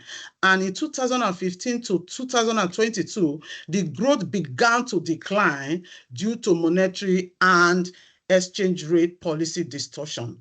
As if that wasn't not enough. Sorry, apologies, Dr. Mercy, you have 2 minutes. All right. So we can see that, and I will say quickly, okay, let me run as fast as possible. Nigeria is a country that is highly populated, as over 200 million people, and 85 million Nigerians are living below the poverty line. And we can see from here that having conducted my own experiment, the result I got is that the numerical optimal solution for HSS2 shows that the speed of 279.6 revolutions per meter and feed rate of 0.05 millimeter per revolution and depth of cut of 0.5 will generate a cutting temperature of 75 degrees centigrade and 260.80 newtons per meter square minimum volumetric stress. That is for high speed steed. And for carbide 2, a speed of 302.7 revolutions per minute, feed rate of 0.05 millimeter per revolution, and depth of cut of 0.5 millimeter will generate 72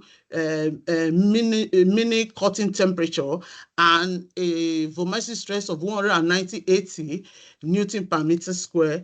And this is the optimal condition. And this condition can be applied not just for the single points which was carried out in this research work, but also for the multi-point machining processes, which is like digging, milling, cutting, grinding, and what have you.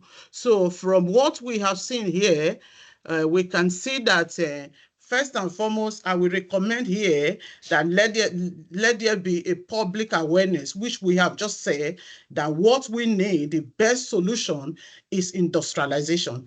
And in doing that, we also need to have a reform of the global financial architecture that will minimize the benefit of international catalyst flow. We'll move, we can read that. So the conclusion is basically all that we need in our great country. We know there are lots of approaches, but the best approach for it is industrialization. And if industrialization must continue, the sustainability will be by applying the optimization and predicting of cutting temperature of hormesis stress to ensure that there is efficiency with great productivity in the process. These are the references. Thank you for watching.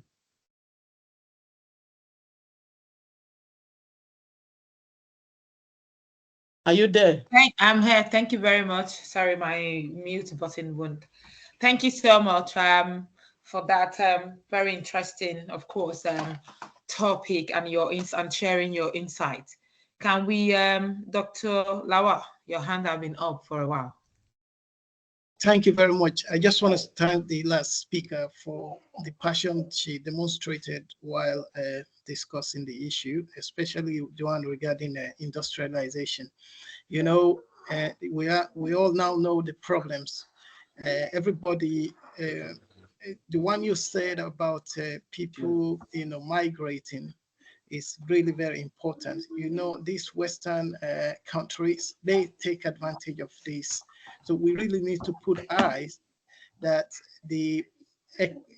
growing the economy is about struggle, serious struggle. So everybody must understand the objective behind this struggle so that we can better position ourselves to help. So one other thing that came up was that Nigerians, we need to understand that we need to place high value on merit.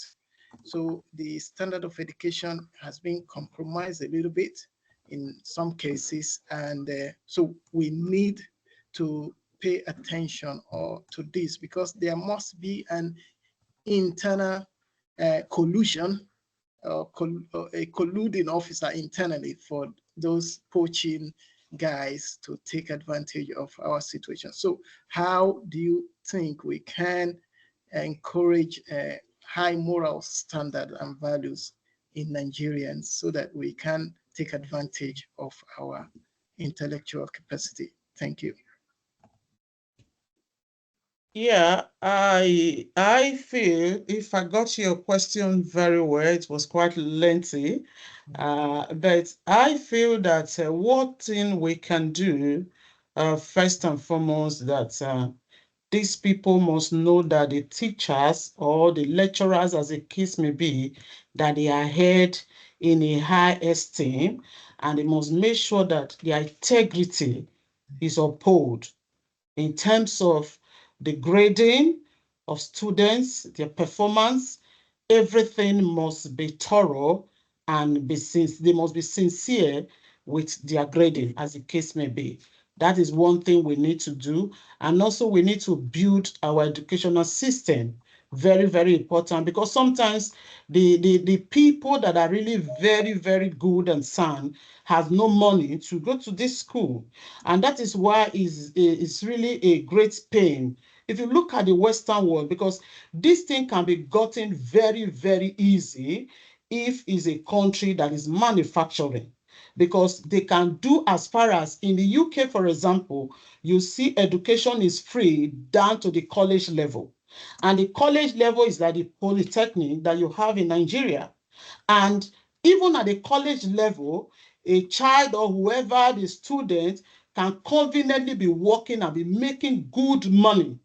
If he wants to proceed to the university, he can proceed to the university. And the kind of training that they do here is so equipped that even most time you see them, they hardly go to school. It is our people that are coming here to spend the whole money, and they are going to their expensive school. So if this thing is available, the government can make it available. apart from even the ones that are already in the school system, we can also get some people that are very, very good, that because of their background, they are not fortunate to be in the school system. So the government needs to come into the system to help. Non-governmental organizations also need to come into the system to help. Thank you. Thank you. Wahid? Okay, thank you. Sorry, my question may be a bit technical.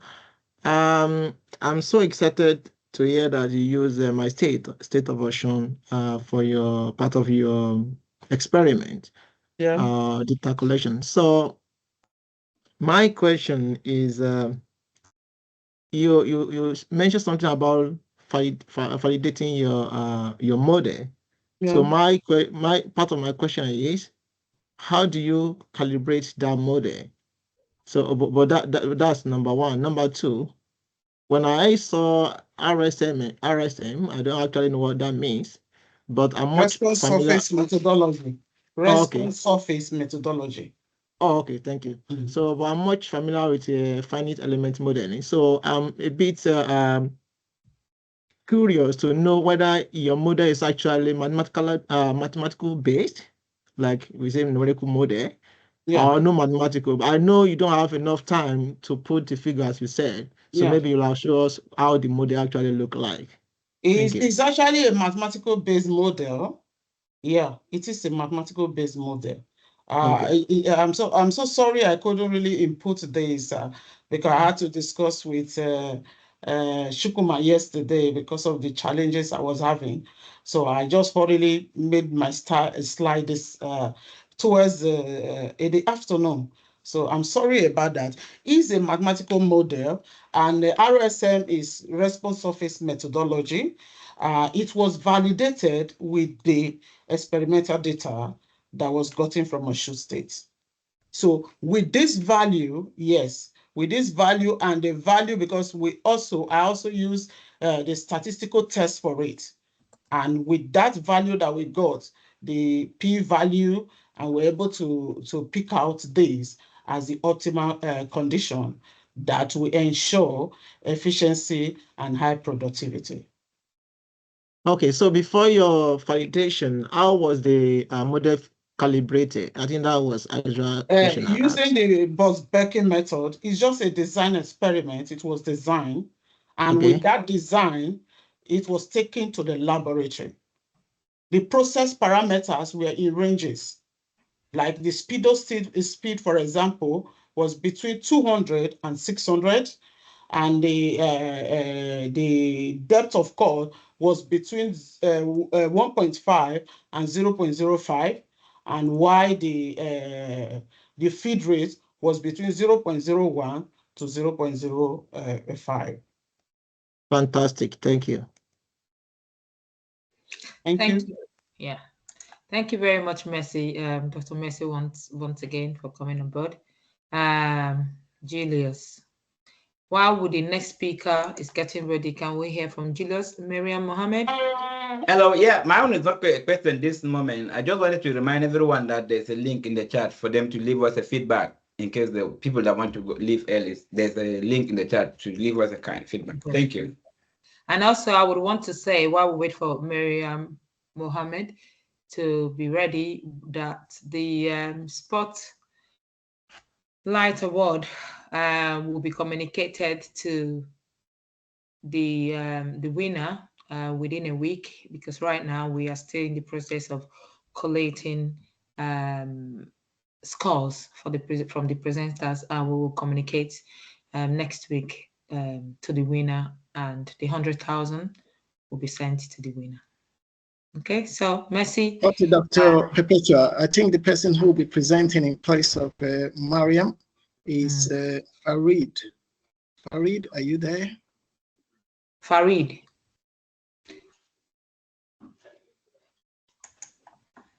Okay, could you stop sharing? Right. Please. Thank you very much. Farid, are you there? Wow, please, can you check if they are ready? I'll check. I cannot. I think he just left the. He was here one moment, but now I can't see him. Let me try to reach him personally. Right. Yeah, running right behind time. While we're waiting for him, even though I don't have my presentation or been in the program, I actually have put something together in regard that's titled regarding to sustainability of industrialization in Nigeria. So while we're waiting, I will just share what I have, which probably I will still put in the collation. So okay, go ahead, Doctor. Yeah, Farid is on his way. In a minute, he should be here. Super.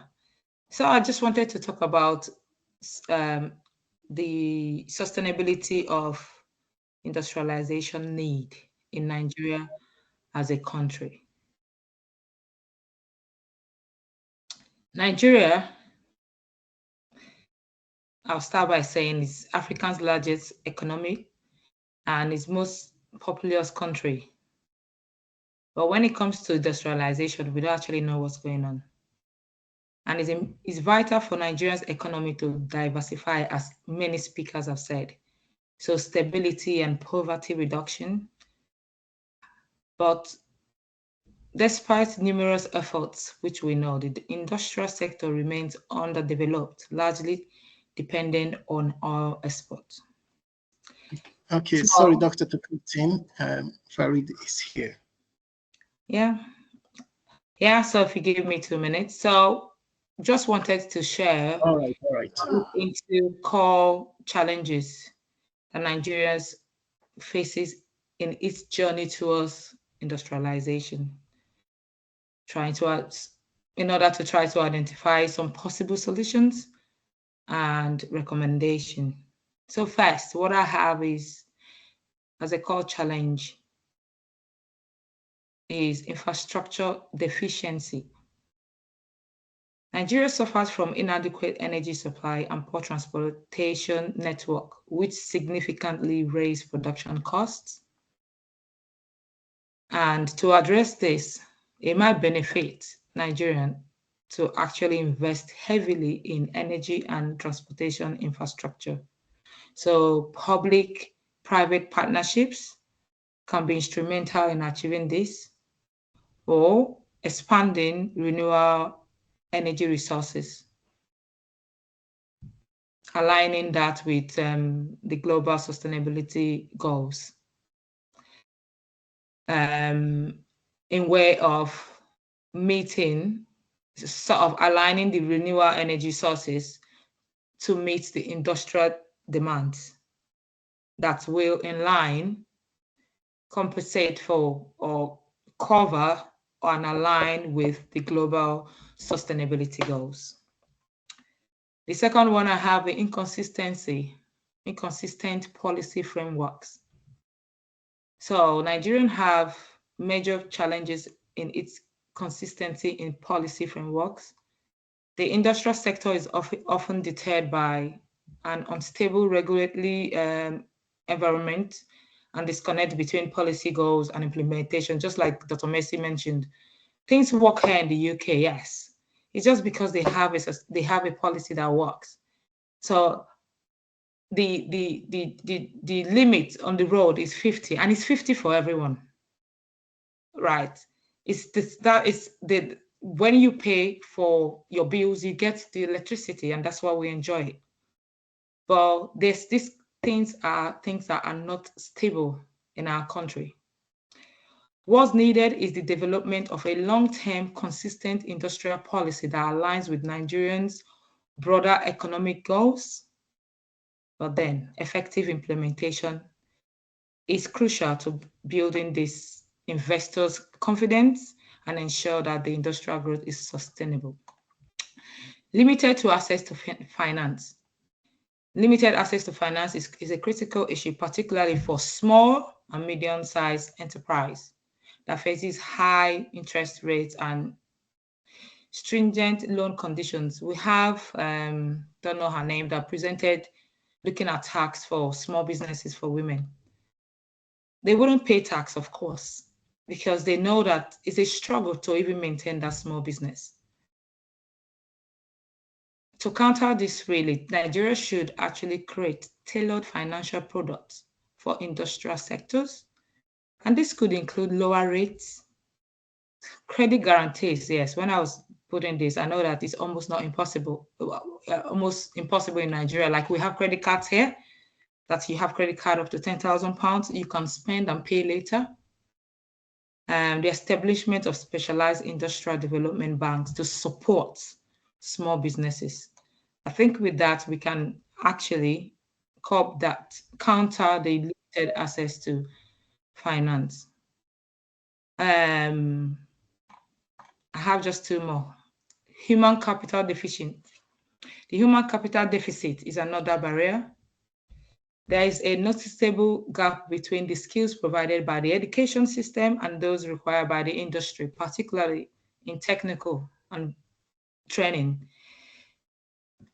As a chemical engineer, I can't see myself going into any chemical industry from when I finished from University of Benin to go straight into an industry to know what to do. When I came here to do my master's, I was left in the lab with those equipments and I'd have no clue. I just know theoretically what those unit operations, chromatography, but I've never seen one because there is no equipment. So that education system, that gap, it's highly noticeable. And Nigeria needs to invest in STEM education, and vocational training is important. So encouraging partners between industries and educational institutes will ensure that the workforce is well equipped to meet the demands of industrialization. In the University of Manchester, where I work, we always have kids in our university doing one thing or the other. They have been encouraged to do things especially towards STEM. And then many a times we are being paid to go into secondary schools, primary schools, to demonstrate one thing or the other. Again, this is Dr. Perpetua, you have 2 minutes, please. Yeah, I finished. In conclusion, I'll just move on. So sustainable industrialization is just desirable, but essential for Nigerians' growth and development. I'll stop there. Sorry. Okay, so our last speaker, but not the least, is Mohammed. Sorry, I think it's Farid Salman. It's Farid, yes. He said Farid is Farid Salman. Yeah. So Farid, please could you share your slides, please? Thank you. Yeah, first you have to unmute yourself. Farid, if you can hear. Okay.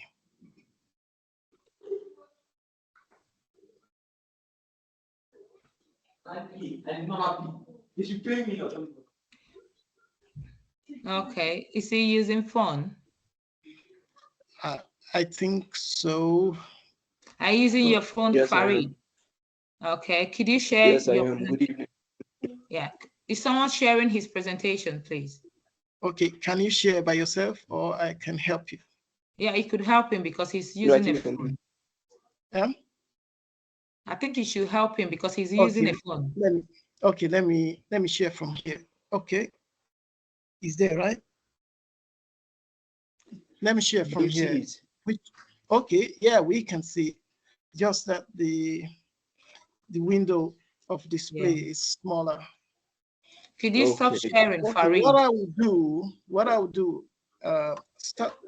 Can you stop? Okay, stop sharing. Okay. Then I will share from here. You can use your phone to keep track. Present. Yeah. Okay. Right. Okay. Okay.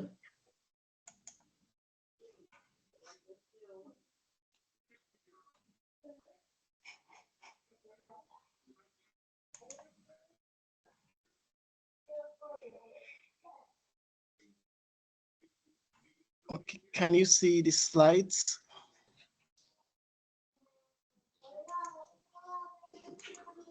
Can you see the slides? Yeah, Yes, we I can can see that. slides. I can see Okay, it. so you can start.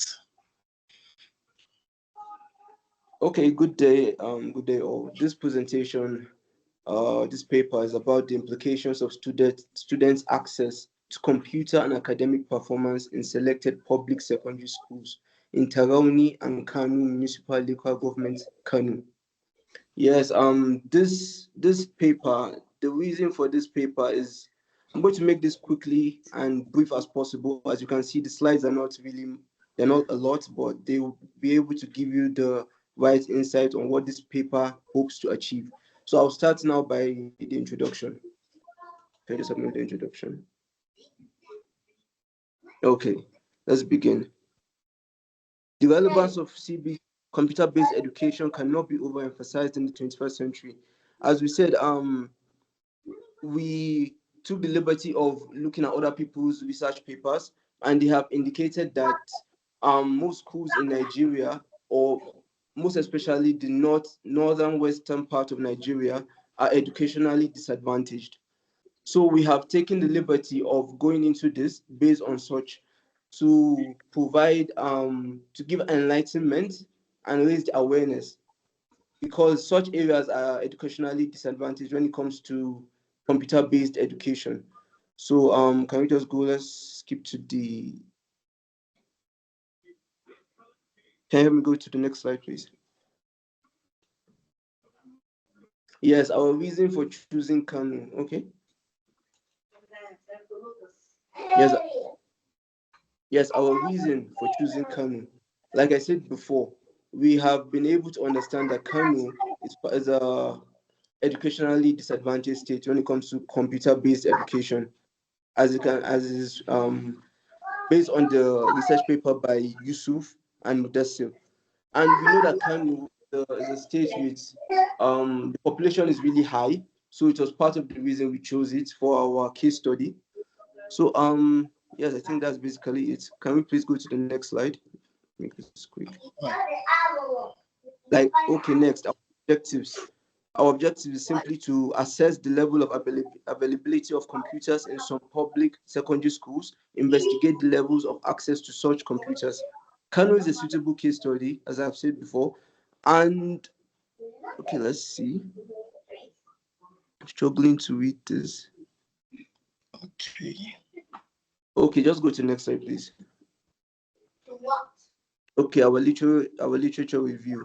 It's clear. Oh my God, I'm sorry.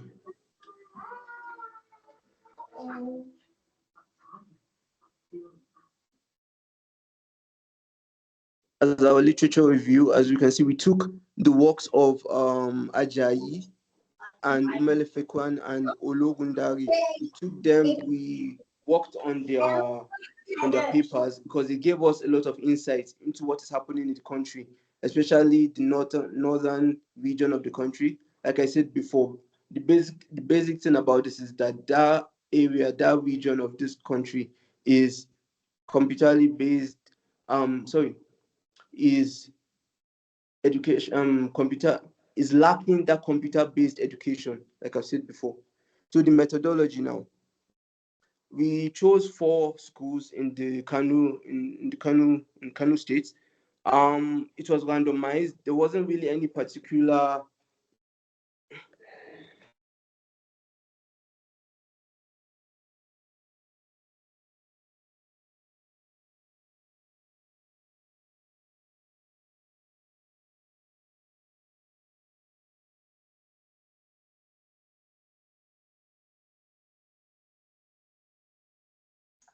Did we lose him? We can't hear you, Lava. Muturi. Are you still there? Hello? Okay, are you back online?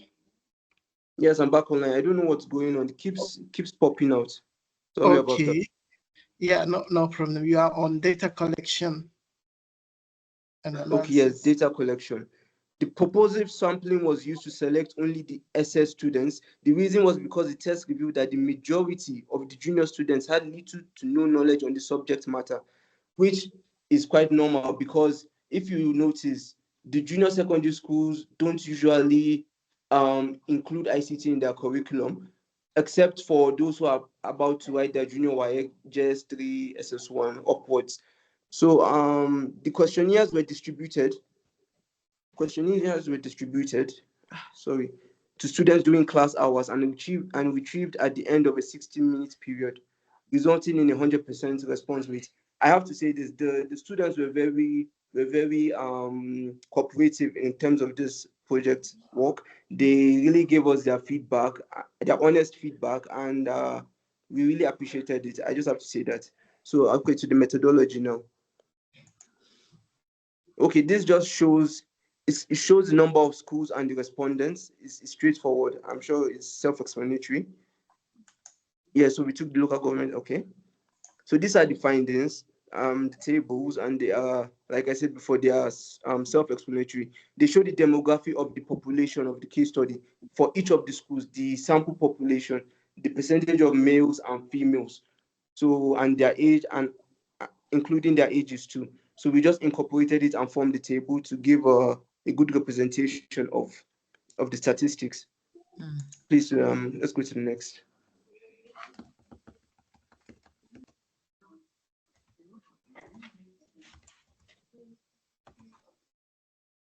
So all these are actually quite straightforward. They are just for you to look at it, and yeah, like I said, they're straightforward. So there's really no need to explain this. I don't think there is. Okay. Okay, so yeah, I'll round this up. Discussions and the conclusions. Based on our research, we have seen that most of these schools are lacking in computers. They do not have computers, and even the ones that do have computers have issues finding having internet access. And most of the students in the schools, most of them, the only access they get to computers, maybe if they go to a cyber cafe, or some of them actually have a means of getting it at home. But for the school itself, they don't really do a good job in providing systems and internet access to the students. That's what our research has really discovered about it. And the government policies that have been put in place haven't really helping matters. So I feel that, like I said, this research paper is just to raise awareness and bring enlightenment to what is happening in that part of that region of the country. Okay. Yeah. I think that's basically it. I think that should be the end of it. Yeah, you are on conclusive, the conclusion slide now. Okay, so more than half of the schools surveyed in this work possess computers and computer laboratories, but availability of computer is low in most of the secondary schools, like I highlighted earlier. I said that earlier. So the CBE has been introduced in most of the schools, but the CBE and students' computer skills is generally low because of restricted access to computers. And another thing we noticed is that most of the schools merely parade the computers. They don't really give the students access to it, the rightful access that they're supposed to have. They limit the access to it. I think there was one of the schools that said they only use the computer once a week, and I was like, okay, that's something that can be improved on, but it's still okay.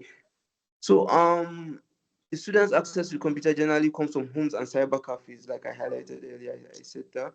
The low students' access to computer has adverse effects on students' performance in schools. Most of the students fear that they cannot undertake a CBT test. Yes, there was actually something funny that happened. We asked them about as the senior secondary school students. We asked them, how is your preparation going to be for your UTME, your JAM, CBT? They said that that they don't know, that they've had that other people write it and pass, that they're just going to do it. But I said, how are you familiar with the way the CBT works? They said that they don't really know, but when they get there to do it. I was like, okay, that's good optimism. But I felt really bad by hearing that, really, because most of them actually don't know what it's all about. So yeah, I'm just going to go forward.